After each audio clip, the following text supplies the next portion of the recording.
Okay.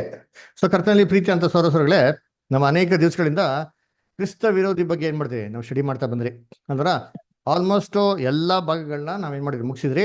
ಇವತ್ತು ಈ ಕ್ರಿಸ್ತ ವಿರೋಧಿ ಬಗ್ಗೆ ಆತ್ಮಿಕವಾಗಿ ಒಂದು ಅರ್ಥನ ನಮಗೆ ಸತ್ಯವೇದದಲ್ಲಿ ಪ್ರಕಟಣೆ 12ನೇ ಅಧ್ಯಾಯದಲ್ಲಿ ನಮ್ಗೆ ಏನ್ ಮಾಡಿದ್ರೆ ಕೊಟ್ಟಿದ್ದಾರೆ. ಅದನ್ನ ನಾವೇನ್ ಮಾಡೋಣ ಇವತ್ತು 12ನೇ ಅಧ್ಯಾಯ ನೋಡ್ಬಿಟ್ಟು, ಇದಾಗಿದ್ದ ನಂತರ ಯಾರಿಗೆ ಏನಾರ ಸಂದೇಹ ಇತ್ತು ಅಂದ್ರೆ ನೀವು ಧಾರಾಳವಾಗಿ ಕೇಳಿದ್ರೆ ಅದನ್ನ ವಾಕ್ಯದ ಮುಖಾಂತರ ನಾವು ಉತ್ತರಗಳು ಕೊಡೋಕೆ ನಾವು ಪ್ರಯತ್ನ ಮಾಡೋಣ. ಓಕೆನಾ? ಸೊ ಅದಕ್ಕೆ ನೋಡ್ಬೇಕಾದ್ರೆ ಕರ್ತನಲ್ಲಿ ಪ್ರೀತಿ ಅನ್ನೋದ್ರಲ್ಲಿ ನಮ್ಗೆಲ್ಲ ಚೆನ್ನಾಗಿ ಗೊತ್ತಿರಂಗೆ ಪ್ರಕಟಣೆ ಪುಸ್ತಕ ಹೇಗಪ್ಪ ಬರೆಯಲ್ಪಟ್ಟಿದೆ ಅಂತ ನೋಡ್ಬೇಕಾದ್ರೆ, ಪ್ರಕಟಣೆ ಪುಸ್ತಕ ಬರೆಯಲ್ಪಟ್ಟಿರೋದೆಲ್ಲ ಬಂದ್ಬಿಟ್ಟು ಎಂದ್ರಿ ಅಲ್ಲಿ ಸೂಚನೆಗಳ ಮುಖಾಂತರ ಸಿಂಬಾಲಿಕ್ ಲ್ಯಾಂಗ್ವೇಜ್ ಅಲ್ಲಿ ಏನಾಗಿದೆ ಬರೆಯಲ್ಪಟ್ಟಿದೆ ಅಲ್ವರ. ಅದಕ್ಕೆ ಒಂದು ವಾಕ್ಯನ ಓದ್ಬಿಟ್ಟು ನಾವು ಶುರು ಮಾಡೋಣ. ಪ್ರಕಟಣೆ 1ನೇ ಅಧ್ಯಾಯ 1ನೇ ವಾಕ್ಯನ ದಯವಿಟ್ಟು ಓದ್ಬೇಕಾಗಿ ಕೇಳ್ಕೊಂತೀನಿ. ಯಾರು ಬ್ರದರ್ ಸಿಸ್ಟರ್ಸ್ ಯಾರು ಓದ್ತೀರಾ? ಬ್ರದರ್ ಸಿಸ್ಟರ್ಸ್, ಪ್ರಕಟಣೆ 1:1 ಯಾರು ಬೈಬಲ್ ತೆಗಿತಾರೋ ಜಲ್ದಿ ಓದ್ಬೋದು. ಯೇಸು ಕ್ರಿಸ್ತನ ಪ್ರಕಟಣೆಯು ಆತನು ಬೇಗನೆ ಸಂಭವಿಸಬೇಕಾಗಿರುವ ಸಂಗತಿಗಳನ್ನು ತನ್ನ ದಾಸರಿಗೆ ತೋರಿಸುವುದಕ್ಕಾಗಿ ದೇವರಿಂದ ಈ ಪ್ರಕಟಣೆಯನ್ನು ಹೊಂದಿದ್ದನು. ಇದಲ್ಲದೆ ಆತನು ತನ್ನ ದೂತನನ್ನು ಕಳುಹಿಸಿ ಅವನ ಮೂಲಕ ಆ ಸಂಗತಿಗಳನ್ನು ತನ್ನ ದಾಸನಾದ ಯೋಹಾನನಿಗೆ ಸೂಚಿಸಿದನು. Very good. ನೋಡ್ರ, ಇಲ್ಲಿ ನೋಡ್ಬೇಕಂತ ಹೇಳ್ತಾರೆ, ಇಲ್ಲಿ ಆ ಒಂದು ಪ್ರಕಟಣೆನ ಹೊಂದಿ ಏನಪ್ಪ ಮಾಡಿದ್ರು ಅಂತಂದ್ರೆ ತನ್ನ ದಾಸನಾಗಿರೋಂಥ ಯೋಹಾನನಿಗೆ ಸೂಚಿಸಿದ್ರು ಅಂತ ಹೇಳ್ತಾರೆ. ಹೇಳಿದ್ರು ಅಂತಿಲ್ಲ ರೀ, ಹೇಳಿದ್ರು ಅಂತ ಹೇಳಿದ್ರೆ ಏನ್ ಮಾಡೋಯ್ತು, ಇಲ್ಲಿರೋಂಥ ಭಾಷೆ ಎಲ್ಲ ನೇರವಾಗಿರೋಂಥ ಭಾಷೆ ಅಂತ ಹೇಳ್ಬೋದು. ಅಲ್ಲಿ ಏನ್ ಹೇಳ್ತಾರೆ, ಸೂಚಿಸಿದ್ರು ಅಂದ್ರೆ ಎಲ್ಲಾ ಸೂಚನೆಗಳ ಮುಖಾಂತರ ಏನ್ ಮಾಡಿದ್ರೆ ಅರ್ಥಗಳನ್ನ ಏನ್ ಮಾಡಿದ್ರೆ ಅಂತ ಹೇಳಿ ತಿಳಿಸಿದ್ರಂತೆ. ಅಂದ್ರೆ ಅದಕ್ಕೆ ಉದಾಹರಣೆ ನೋಡ್ಬೇಕಾದ್ರೆ ನಾವು ಪ್ರಕಟಣೆ 13ನೇ ಅಧ್ಯಾಯ ಏನ್ ಮಾಡಿದ್ವಿ, ಕಳೆದ ವಾರ ನೋಡಿದ್ರಿ. ಅಂದ್ರೆ ಒಂದು ಮೃಗ ಇತ್ತಂತೆ. ಆ ಮೃಗ ನೋಡಕ್ ಹೆಂಗಿತ್ತಂತೆ, ಚಿರತೆ ತರ ಇತ್ತಂತೆ. ಕೈ ಕಾಳುಗಳು ಮಾತ್ರ ಕರಡಿ ತರ ಇತ್ತಂತೆ. ಮಖ ಬಂದ್ಬಿಟ್ಟು ಸಿಂಹದ ತರ ಇತ್ತು ಅಂತ ಹೇಳ್ತಾರೆ. ಈ ತರ ಮೃಗ ನಮ್ಗೆಲ್ಲರ ಸಿಗ್ತಾರ ಅಂದ್ರೆ ಎಲ್ಲೂ ಸಿಕ್ಕಲ್ಲ ರೀ. ಯಾಕಂದ್ರೆ ಇದು ಸೂಚನೆ ಮುಖಾಂತರ ಮಾತಾಡೋದು, ಸಿಂಬಾಲಿಕ್ ಲ್ಯಾಂಗ್ವೇಜ್ ಅದರ. ಸರಿ, ಏನಪ್ಪ ಇದು ಸಿಂಬಾಲಿಕ್ ಲ್ಯಾಂಗ್ವೇಜ್? ನಾವು ನಮ್ಮ ಜೀವಿತದಲ್ಲಿ ಸಿಂಬಾಲಿಕ್ ಲ್ಯಾಂಗ್ವೇಜ್ ಯೂಸ್ ಮಾಡ್ತೀರಾ ಅಂತಂದ್ರೆ ಎಸ್, ಯೂಸ್ ಮಾಡ್ತೀರಿ. ಎಲ್ಲಪ್ಪ ಅಂತಂದ್ರೆ ಸ್ಕೂಲ್ನಲ್ಲಿ ಮ್ಯಾಥಮೆಟಿಕ್ಸ್ ಬರಿಬೇಕಾರೆ ಟೀಚರ್ ಏನ್ ಹೇಳ್ತಾರೆ, ಎಡ್ಲಾ ಅಂತ ಹೇಳ್ತಾರೆ. 2 × 2 ಅದರ 2 2s ಈಸ್ ಈಕ್ವಲ್ ಟು 4 ಅಂತ ಹೇಳ್ತಾರೆ. ಅದೇ ಮ್ಯಾಥಮೆಟಿಕ್ಸ್ ಬೋರ್ಡಲ್ಲಿ ಏನ್ರಿ, ಮ್ಯಾಥಮೆಟಿಕ್ಸ್ ಪೀರಿಯಡ್ ಅಲ್ಲಿ ಬೋರ್ಡಲ್ಲಿ ಬರೀಬೇಕಾರೆ ಹೇಗೆ ಬರೀತಾರೆ, 2 multiply MULTIPLY 2 is equal to 2 ಅಂತ ಬರೀತಾರಾ? ಇಲ್ಲ ರೀ. 2 ಇಂಟು ಮಾರ್ಕ್ ಆಗ್ತಾ ನೋಡಿದ್ದೀನಿ. ಇಂಟು ಮಾರ್ಕ್ ಅಂದ್ರೆ ಏನು, ಮಲ್ಟಿಪ್ಲಿಕೇಶನ್. ಈಕ್ವಲ್ಸ್ ಅಂತ ಮಾರ್ಕ್ ಹಾಕ್ರೆ ಏನು ಅರ್ಥ, ಅದು ಈಕ್ವಲ್ಸ್ ಅಂತ ಅರ್ಥ ರೀ. ಸೊ ಅಲ್ಲಿ ಸೈನ್ ಲ್ಯಾಂಗ್ವೇಜ್ ಯೂಸ್ ಮಾಡ್ತೀನಿ ನೋಡಿದ್ರ. ಈ ತರ ಸತ್ಯವೇದರೆ ಪ್ರಕಟಣೆ ಪುಸ್ತಕದಲ್ಲಿ ಎಲ್ಲಾ ಒಂದು ಸೈನ್ ಲ್ಯಾಂಗ್ವೇಜ್ ಏನ್ ಮಾಡಿದ್ದಾರೆ ನಮ್ಗೆ ಅಲ್ಲಿ ಯೂಸ್ ಮಾಡಿದ್ದಾರೆ. ಅದಕ್ಕೆ ನೋಡ್ಬೇಕಾರೆ ಅಲ್ಲಿ ಏನಪ್ಪ ನೋಡ್ತೀರಿ ಅಂತಂದ್ರೆ ದೀಪು ಸ್ತಂಭ ನೋಡ್ತೀರಿ, ಅದರ 2 ಒಲಿವ್ ಮರಗಳಿಂದ ನೋಡ್ತೀರಿ, ಅದರ ಅದು ಏನ್ರಿ 2 ಸಾಕ್ಷಿಗಳು ಅಂತ ನೋಡ್ತೀರಿ. ಏನಿದು ಒಲಿವ್ ಮರಗಳು? ಭೂಮಿಯಲ್ಲಿ ದೇವರು 2 ಒಲಿವ್ ಮರ ಇಟ್ಟವ್ರಂತೆ. ಏನಪ್ಪ ಬರೀ 2 ಒಲಿವ್ ಮರ ಇರೋದ? ಒಲಿವ್ ತೋಟನೇ ಇತ್ತು ಅಂತ ನೋಡ್ತೀರಿ. ಎಷ್ಟೋ ಒಲಿವ್ ಮರಗಳಿತ್ತು. ಇದ್ಯಾಕೆ ಪ್ರತ್ಯೇಕವಾಗಿ ಈ 2 ಒಲಿವ್ ಮರ ಬಗ್ಗೆನೇ ಮಾತಾಡ್ಬೇಕು ಪ್ರಕಟಣೆ ಪುಸ್ತಕದಲ್ಲಿ ಅಂದ್ರೆ, ಇವೆಲ್ಲ ಬಂದ್ಬಿಟ್ಟು ಆತ್ಮೀಕವಾಗಿ ಬರ್ದಿರಂತ ಏನ್ರಿ ಮಾತುಗಳು. ಸೊ ಆತ್ಮಿಕವಾಗಿರೋಂಥ ವಿಚಾರಗಳನ್ನ ನಾವೇನಪ್ಪ ಮಾಡ್ಬೇಕು ಅಂದ್ರೆ ಯಾವಾಗೂ ಆತ್ಮಿಕವಾಗಿ ಕಂಪೇರ್ ಮಾಡಿ ನಾವೇನ್ ಮಾಡ್ಬೇಕು, ನಾವು ಓದ್ಬೇಕು. ಅವಾಗೇ ನಮ್ಗೇನಾಗೋದು, ಸತ್ಯವೇದ ಅರ್ಥ ಆಗೋದು ಅಲ್ವರ. ಸದ್ಯಕ್ಕೆ ಏನ್ ಮಾಡೋಣ, ಪ್ರಕಟಣೆ 12ನೇ ಅಧ್ಯಾಯನ ನಾವೇನ್ ಮಾಡೋಣ ನೋಡೋಣ.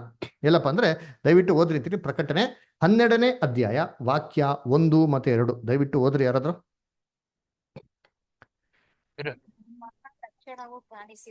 ಪರಲೋಕದಲ್ಲಿ ಒಂದು ಮಹಾಲಕ್ಷಣವು ಕಾಣಿಸ್ತು. ಅದೇನೆಂದರೆ ಸೂರ್ಯನನ್ನು ಧರಿಸಿಕೊಂಡಿದ್ದ ಒಬ್ಬ ಸ್ತ್ರೀ ಇದ್ದಳು. ಆಕೆ ಕಾಲುಗಳ ಕೆಳಗೆ ಚಂದ್ರನಿದ್ದನು. ಆಕೆ ತಲೆ ಮೇಲೆ 12 ನಕ್ಷತ್ರಗಳುಳ್ಳ ಒಂದು ಕಿರೀಟವಿತ್ತು. Very good. ಅಲ್ವರ. ಸರಿ, ನೋಡ್ಬೇಕಾದ್ರೆ ಏನಪ್ಪ ನೋಡ್ತೇವೆ ಅಂತಂದ್ರೆ ಏನ್ರಿ, ಒಂದು ಪರಲೋಕದಲ್ಲಿ ಮಹಾಲಕ್ಷಣವು ಕಾಣಿಸಿತು. ಅದೇನಪ್ಪ ಅಂತಂದ್ರೆ ಒಂದು ಸೂರ್ಯನ ಧರಿಸಿಕೊಂಡಂತ ಒಬ್ಬ ಸ್ತ್ರೀ ಇದ್ಲಂತೆ ನೋಡಿರ್ತೀನಿ. ಆಕೆಯ ಕಾಲುಗಳ ಕೆಳಗಡೆ ಚಂದ್ರನಿದ್ದನು. ಆಕೆಯ ತಲೆ ಮೇಲೆ 12 ನಕ್ಷತ್ರಗಳುಳ್ಳಂತ ಕಿರೀಟ ಏನಾಗಿತ್ತಂತೆ ಇತ್ತು ಅಂತ ಹೇಳ್ತಾರೆ ಅಲ್ವರ. ಇದು ಯಾರಿ ಸ್ತ್ರೀ ಅಲ್ವರ.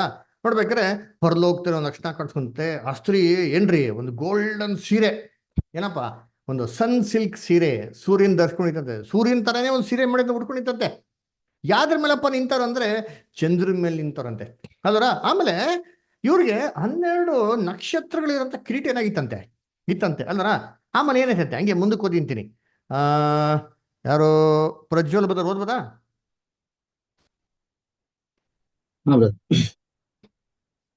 ಸೂರ್ಯನು ಧರಿಸಿಕೊಂಡೊಬ್ಬ ಸ್ತ್ರೀ ಇದ್ದಳು. ಆಕೆಯ ಕಾಲುಗಳ ಕೆಳಗೆ ಚಂದ್ರನಿದ್ದನು. ಆಕೆಯ ತಲೆ ಮೇಲೆ 12 ನಕ್ಷತ್ರಗಳುಳ್ಳ ಒಂದು ಕಿರೀಟವಿತ್ತು.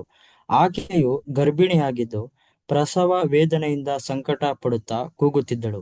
ನೋಡ್ರಾ, ಪರು ಏನಪ್ಪ ನೋಡ್ತೀವಿ ಅಂದ್ರೆ ಆ ಸ್ತ್ರೀ ಏನ್ರಿ ಗರ್ಭಿಣಿಯಾಗಿದ್ಲಂತೆ, ಪ್ರಸವ ವೇದನೆ ಏನ್ ಮಾಡ್ತಾರಂತೆ, ಕುಗ್ತಾ ಇದ್ಲಂತೆ. ಅಂದ್ರ ಹೆರೋದಿಕ್ಕೆ ರೆಡಿಯಾಗಿ ಕುಗ್ತಾ ಇದ್ಲಂತೆ ಅಂದ್ರ. ಸರಿ, ಇವಾಗ ಆ ಒಂದು ಸ್ತ್ರೀಗೆ ಒಂದು ಕೂಸು ಹುಡ್ತಂತೆ. ಆ ಕೂಸು ಬಗ್ಗೆ ಓದ ನೋಡಿರ್ತೀನಿ. ಎಲ್ಲಪ್ಪ ಅಂದ್ರೆ 5ನೇ ವಾಕ್ಯ ಓದ್ತೀರಾ? ಹೌದು. ಆಕೆ ಜನಾಂಗಗಳನ್ನು ಕಬ್ಬಿಣದ ಕೋಲಿನಿಂದ ಆಳಬೇಕಾದ ಒಂದು ಗಂಡು ಮಗುವನ್ನು ಹೆತ್ತಳು. ನೋಡ್ರಾ, ಆ ಕೂಸು ಇಲ್ಲಿ ಏನ್ ಮಾಡ್ತೀರಿ ಅಂತಂದ್ರೆ, ಆ ಒಂದು ಕೂಸು ಹುಡ್ತಂತೆ. ಆ ಕೂಸು ಎಷ್ಟು ಪವರ್ಫುಲ್ ಆಗಿತ್ತು ಅಂದ್ರೆ, ಇಡೀ ಜನಾಂಗವನ್ನು ಕಬ್ಬಣದ ಕೋಲಿಂದ ಆಳ್ವಿಕೆ ಮಾಡಂತ ಒಂದು ಕೂಸಾಗಿತ್ತಂತೆ. ನೋಡ್ರ, ಕರ್ತನಲ್ಲಿ ಪ್ರೀತಿ ಅಂತ ಸೊರಸೊಗಳೇ. ಆಮೇಲೆ ಮುಂದಕ್ಕೆ ಏನಿರುತ್ತೆ ಬದ ಓದಿ ಬದ. ಆ ಕೂಸು ಪಕ್ಕನೆ ದೇವರ ಬಳಿಗೂ ಆತನ ಸಿಂಹಾಸನದ ಬಳಿಗೂ ಎತ್ತಲ್ಪಟ್ಟಿತು. ಆ ಕೂಸು ಪಕ್ಕನೆ ಎಲ್ಗಪ್ಪ ಒಯ್ಯಲ್ಪಟ್ಟು ಅಂದ್ರೆ, ಹುಟ್ಟಿದ ತಕ್ಷಣನೇ ದೇವರ ಸಿಂಹಾಸನಕ್ಕೆ ಏನ್ ಮಾಡ್ತೇವೆ ಹೋಗಿ ಹೋಗಿ ಕೂತ್ಕೊಂಡ್ಬಿಡ್ತು ಅಂತ ಹೇಳ್ತಾರೆ. ಸರಿ, ನೆಕ್ಸ್ಟ್ ಏನಾಯ್ತಂತೆ ಅಲ್ವರ ಏನ್ರಿ? ನೆಕ್ಸ್ಟ್ ಓದೋಣ ಅಂತೀನಿ. ಎಷ್ಟನೇದು? 5ನೇ ವಾಕ್ಯ, ಸಾರಿ 6ನೇ ವಾಕ್ಯ. ಆ ಸ್ತ್ರೀಯು ಅರಣ್ಯಕ್ಕೆ ಓಡಿ ಹೋದಳು. ಅಲ್ಲಿ ಆಕೆಗೆ 1260 ದಿನಗಳವರೆಗೆ ಪೋಷಣೆಯಾಗಬೇಕೆಂದು ದೇವರು ಸ್ಥಳವನ್ನು ಸಿದ್ಧ ಮಾಡಿದನು. ನೋಡ್ರ, ಸೊ ಅಲ್ಲಿ ಆ ಸ್ತ್ರೀ ಏನಪ್ಪ ಮಾಡ್ಲು ಅಂದ್ರೆ, ಆ ಅರಣ್ಯಕ್ಕೆ ಓಡಿ ಹೋದಳು. ಆ ಸ್ತ್ರೀಗೆ ಪೋಷಣೆ ಮಾಡಕ್ಕೆ ಅಂತಂದ್ಬಿಟ್ಟು ಅಡವಿಯಲ್ಲಿ 1260 ದಿವಸಗಳು ನೇಮಿಸಲ್ಪಟ್ಟಿತ್ತು ಅಂತ ಹೇಳ್ತಾರೆ. ಸರಿ, ಈ ಸ್ತ್ರೀ ಯಾರಿದ್ದು ಸ್ತ್ರೀ? ಅದರ ಸೂರ್ಯನ ಧರಿಸ್ಕೊಂಡಿದ್ದರಂತೆ, ಚಂದ್ರಮೈ ತೊಗೊಂಡ್ರೆ ತಲೆ ಮೇಲೆ ನಕ್ಷತ್ರ ಇತ್ತಂತ ನೋಡಿರ್ತೀರಿ. ಆಮೇಲೆ ಏನ್ರಿ, ಗರ್ಭವತಿಯಾಗಿ ಮಗು ಇರ್ತಂತೆ. ಆ ಮಗು ಇಡೀ ಲೋಕನೆಲ್ಲ ಕಬ್ಬಣದ ಕೋಲಿಂದ ಆಳ್ವಿಕೆ ಮಾಡ್ತಂತೆ. ಅದರ ಸರಿ, ಈ ಕೂಸು ಯಾರು? ಆ ಸ್ತ್ರೀ ಯಾರು? ಆ ಕೂಸು ಯಾರು? ಇಡೀ ಜಗತ್ನ ಕಬ್ಬಣದ ಕೋಲಿಂದ ಆಳ್ವಿಕೆ ಮಾಡಂತ ಕೂಸು ಯಾರು? ದೇವರ ಸಿಂಹಾಸನ ಕೂತ್ಕೊಂಡ್ರ ದೇವ್ರು. ಯಾರು ಇವರು?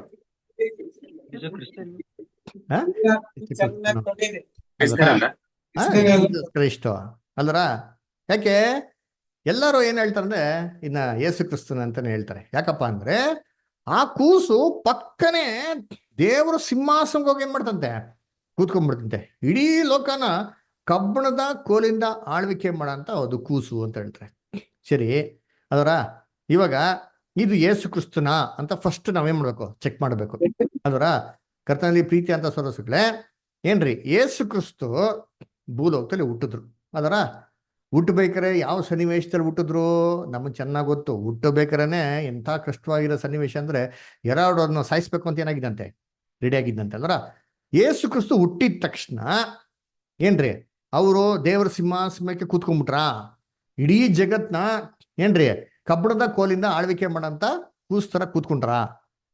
ಯೇಸು ಕ್ರಿಸ್ತು ಹುಟ್ಟಿದ ತಕ್ಷಣ ದೇವರ ಸಿಂಹಾಸನ ಕೂತ್ಕೊಂಡ್ರ? ಹೇಳ್ರಿ, ಕೂತ್ಕೊಂಡ್ರ ಇಲ್ವಾ? ಇಲ್ಲ. ಸರಿ, ಅವ್ರು ಹುಟ್ಟಿದ ತಕ್ಷಣನೇ ಇಡೀ ಜಗತ್ನ ಕಬ್ಬಣದ ಕೋಲಿಂದ ಆಳ್ವಿಕೆ ಮಾಡಿದ್ರ? ಇಲ್ಲ ಬ್ರದರ್. ಮಾಡ್ಲಿಲ್ಲ ಅಲ್ದ್ರ. ಸರಿಯಪ್ಪ, ಆಯ್ತು. ಯೇಸು ಕ್ರಿಸ್ತು ಅಪ್ಪಿ ತಪ್ಪಿ ಹಂಗ್ ಕೂತ್ಕೊಂಡ್ರು ಸರಿ, ಅವ್ರ ತಾಯಿ ಮಗನ್ನ ಬಿಟ್ಬಿಟ್ಟು ಅಡವಿಗೆ ಓಡೋಗ್ಬಿಟ್ರ? ಇಲ್ಲ ಬ್ರದರ್. ಯೇಸು ಕ್ರಿಸ್ತನ ಬಿಟ್ಬಿಟ್ಟು ಅಡವಿಗೆ ಹೋಗಿ ರೆಕಾರ್ಡ್ ಇದೆಯಾ ಬೈಬಲ್ ಅಲ್ಲಿ ಅಂದ್ರೆ? ಇಲ್ಲ, ಇಲ್ಲ ಇಲ್ಲ ಎಲ್ಲೂ ಬೈಬಲ್ ರೆಕಾರ್ಡ್ ಇಲ್ಲ. ಮತ್ತೆ ಇಲ್ಲಿ ಯಾರ ಬಗ್ಗೆ ಮಾತಾಡ್ತಾರದು ಅಲ್ವರ? ಯೋಚನೆ ಮಾಡ್ರಿ, ಇದು ಖಂಡಿತವಾಗ್ಲೂ ಜೀಸಸ್ ಕ್ರೈಸ್ಟ್ ಬಗ್ಗೆ ಮಾತಾಡ್ತಾನೆ ಇಲ್ಲ ರೀ.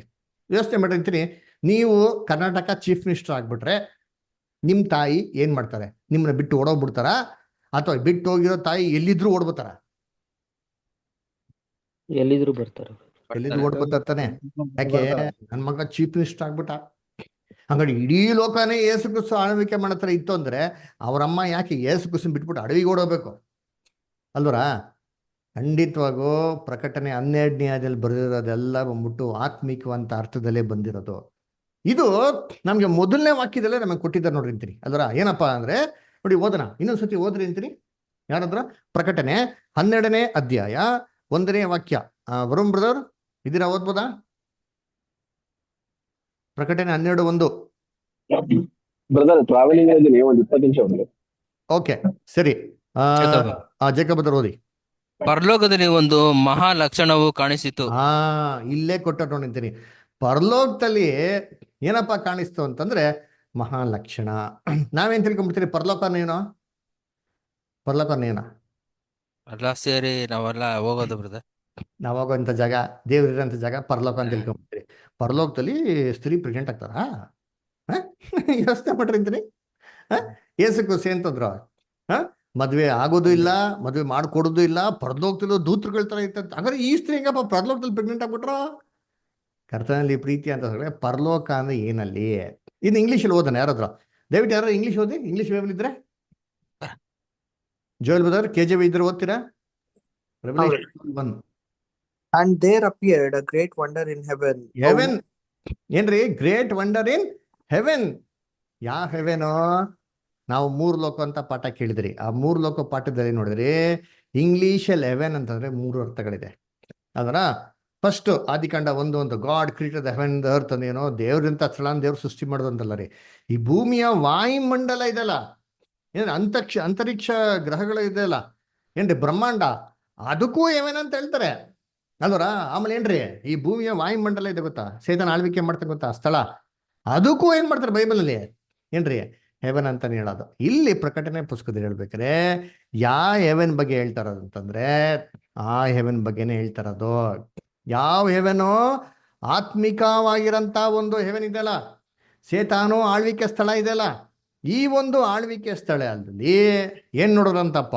ಒಂದು ಲಕ್ಷಣ ನೋಡಿದ್ರಂತೆ. ಯಾಕಂದ್ರೆ ಸೇತಾನ್ ಇವತ್ತು ಎಲ್ಲಿನ ಆಳ್ವಿಕೆ ಮಾಡ್ತಾ ಇದ್ದಾನೆ? ಎಫೆಸ ಬರೆದಂತ ಪತ್ರಿಕೆ 2ನೇ ಅಧ್ಯಾಯ 2ನೇ ವಾಕ್ಯ, ಎಫೆಸ ಬರೆದ ಪತ್ರಿಕೆ 6ನೇ ಅಧ್ಯಾಯ 12ನೇ ವಾಕ್ಯ. ಓದೋದ್ ಬೇಕಾಗಿಲ್ಲ, ನಿಮ್ಗೆಲ್ಲ ಚೆನ್ನಾಗಿ ಗೊತ್ತಿರೋದು, ನಾನು ಏನ್ ಮಾಡ್ತೀನಿ ಜಸ್ಟ್ ಹಂಗೆ ಹೇಳ್ತಾ ಇದ್ದೀನಿ. ಈ ಒಂದು ವಾಯುಮಂಡಲದಲ್ಲಿ ಅಧಿಕರಣ ಅಂತ ಅಧಿಪತಿ, ಅಲ್ಲಿ ಅವನು ಆಳ್ವಿಕೆ ಮಾಡಂತ ಸ್ಥಳದಲ್ಲಿ ಒಂದು ಘಟನೆ ನಡೀತಂತರಿ. ಒಂದು ಲಕ್ಷಣ ನೋಡಿದ್ರಂತೆ. ಏನಪ್ಪ ನೋಡಿದ್ರು ಅಂದ್ರೆ ಒಂದು ಸ್ತ್ರೀನ ನೋಡಿದ್ರಂತೆ. ಆ ಸ್ತ್ರೀ ಸೂರ್ಯನ ಏನ್ ಮಾಡಿದ್ರಂತೆ? ಧರಿಸ್ಕೊಂಡಿದ್ರಂತೆ ಅಲ್ಲರ, ಚಂದ್ರನ ಮೇಲೆ ನಿಂತ್ಕೊಂಡಿದ್ರಂತೆ, ತಲೆ ಮೇಲೆ 12 ನಕ್ಷತ್ರಗಳಿರುತ್ತೆ. ಹಂಗಾರೆ ಈ ಸ್ತ್ರೀ ಯಾರು? ನಾವು ಬೈಬಲ್ನಲ್ಲಿ ಸ್ತ್ರೀಗಳ ಬಗ್ಗೆ ಓದಿದ್ರಿ ಅಲ್ವರ.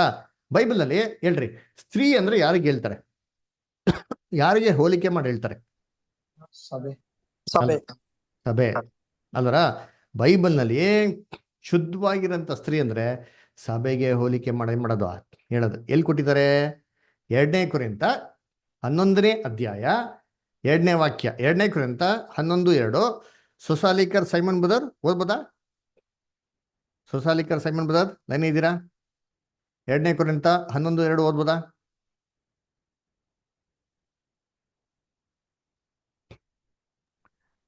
ಓಕೆ.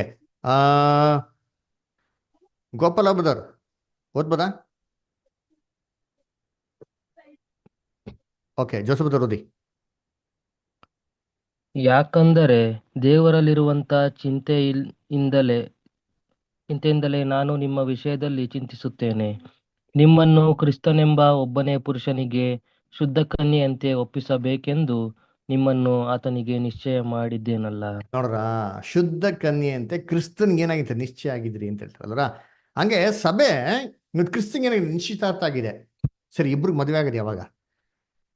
ಕ್ರಿಸ್ತನ್ಗೆ ಸಭೆಗೆ ಮದುವೆ ಆಗದೆ ಯಾವಾಗ? ಇಬ್ರು ಒಟ್ಟಿಗೆ ಸೇರೋದು ಯಾವಾಗ? ಅಯ್ಯೋ, ಸಿಂಪಲ್ ಕ್ವಶನ್ ಕೇಳಿದೆ. ಕ್ರಿಸ್ತನ್ಗೂ ಸಭೆಗೆ ಇವಾಗ ಎಂಗೇಜ್ಮೆಂಟ್ ಆಗಿದೆ, ಕರೆಕ್ಟಾ? ಇಬ್ರು ಒಟ್ಟಿಗೆ ಸೇರೋದು ಯಾವಾಗ? ಮದುವೆ ಆಗೋದು ಯಾವಾಗ? ಎರಡನೇ ಬರುವಿಕೆ. ಯೇಸು ಕ್ರಿಸ್ತನ 2ನೇ ಬರುವಿಕೆಯಲ್ಲಿ. ಇನ್ನ ಮದುವೆ ಆಗಿದ್ಯಾ? ಆಗಿಲ್ಲ, ಇನ್ನ ಎಂಗೇಜ್ಮೆಂಟ್ ಆಗಿದೆ, ಕರೆಕ್ಟಾ? ಅದನ್ನ ಹೇಳಿದ ಅಪೊಸ್ತಲ ಪೌಲು, ನಿಮ್ನ ಶುದ್ಧ ಕನ್ಯೆ ಅಂತೆ ಕ್ರಿಸ್ತನ್ಗೆ ಏನ್ ಮಾಡಿದೀನಿ? ನಿಶ್ಚಿತಾರ್ಥ ಮಾಡಿದ್ದೀನಿ ಅಂತ ಹೇಳ್ತಾರೆ. ಸರಿ, ನಿಶ್ಚಿತಾರ್ಥ ಆಗಿರ್ಬೇಕಾರೆ ಈ ಸ್ತ್ರೀ ಹೆಂಗ್ ಪ್ರೆಗ್ನೆಂಟ್ ಆಗೋದಕ್ಕೆ ಸಾಧ್ಯ ಅಲ್ವರ? ಹಂಗಂದ್ರೆ ಈ ಸ್ತ್ರೀ ಏನ್ ಮಾಡಿದೆ ಅಂತಂದ್ರೆ, ಕ್ರಿಸ್ತನು ಬರೋದಕ್ಕಿಂತ ಮುಂಚೆನೆ ಯಾರ ಚಿತ್ರನೋ ಸಂಬಂಧ ಇಟ್ಕೊಂಡು ಏನಾಗ್ಬಿಟ್ಟಿದೆ? ಗರ್ಭವತಿ ಆಗ್ಬಿಟ್ಟಿದೆ. ಇದು ಸಭೆ. ಈ ಸ್ತ್ರೀ ಯಾವ್ದಪ್ಪ ಅಂದ್ರೆ ಸಭೆ ರೀ ಅಲ್ವರ. ಸಭೆ ಫಸ್ಟ್ ಹೆಂಗಪ್ಪ ಇತ್ತು ಅಂತಂದ್ರೆ ಶುದ್ಧ ಕನ್ಯೆ ತರ ಇತ್ತು. ಅದರ ತಲೆ ಮೇಲೆ ಎಷ್ಟು ನಕ್ಷತ್ರ ಇತ್ತು ಅಂತ ನೋಡಿದ್ರಿ? ಎಷ್ಟಿತ್ತು ನಕ್ಷತ್ರ? 12. 12. ಯಾಕೆ 12 ಕೊಟ್ಟಿದ್ದಾರೆ? 12 ಅಂತಂದ್ರೆ ಏನ್ರಿ? ಯೇಸು ಕ್ರಿಸ್ತನ್ಗೆ 12ಗೆ ಏನೋ ಸಂಬಂಧ ಇದೆಯಾ? ಡಿಸೈಪಲ್ಸ್. ಅಪೋಸಲ್ಸ್. ಯೇಸು ಕ್ರಿಸ್ತನ್ಗೆ 12 ಜನ ಅಪೋಸಲ್ಸ್ ಇದ್ರಿ. ಇವ್ರು ಸಭೆಗೆ ಹೆಂಗಪ್ಪ ಇದ್ರು ಅಂದ್ರೆ ಕಿರೀಟದ ತರ, ನಕ್ಷತ್ರಗಳ ತರ ಇದ್ರಿ. ಇವಾಗ ಸ್ಪೋರ್ಟ್ಸ್ ಸ್ಟಾರ್ ಇದ್ದಾರೆ, ಫಿಲಮ್ ಸ್ಟಾರ್ಸ್ ಇದ್ದಾರೆ, ಅದರ ಇವರು ಬಿಬ್ಲಿಕಲ್ ಸ್ಟಾರ್ಸ್. ಯೇಸು ಕ್ರಿಸ್ತನ 12 ಜನ ಅಪೋಸಲ್ಸ್ ನಕ್ಷತ್ರ ತರ ಇದೆ. ಇಡೀ ಭೂಲೋಕಕ್ಕೆ ಏನ್ ಮಾಡಿದ್ರು? ಸುವಾರ್ತೆನ ಅವರು ಸಾರ್ದ್ರಿ ಅಲ್ವರ. ಅಷ್ಟೊಂದು ಭಯಂಕರ ಕೆಲಸ ಮಾಡಿದ್ರು, ಕಿರೀಟ ತರ ಕೆಲಸಗಳನ್ನ ಮಾಡಿದ್ರು ಅಲ್ವರ. ಇವರೇ 12 ನಕ್ಷತ್ರಗಳು. ವಾಕ್ಯ ಬರ್ಕೊಳ್ಳಿ, ದಾನಿಯೇಲ್ 12:3 ಹೇಳ್ತಾರೆ, ಯೂದ ಪತ್ರಿಕೆ 13ನೇ ವಾಕ್ಯದಲ್ಲಿ ಹೇಳ್ತಾರೆ ಅಲ್ವರ. ದಾನಿಯೇಲ್ 8ನೇ ಅಧ್ಯಾಯದಲ್ಲಿ ಕೂಡ ಬರ್ತಾರೆ. ಇವೆಲ್ಲ ಪ್ರವಾದನೆ ಮಾತುಗಳು. ನಾವು ಆ ಪ್ರವಾದಗಳನ್ನ ಓದ್ಬೇಕಾದ್ರೆ ದೇವಚಿತ್ತಾರೆ ನೋಡೋಣ, ಓಕೆನಾ?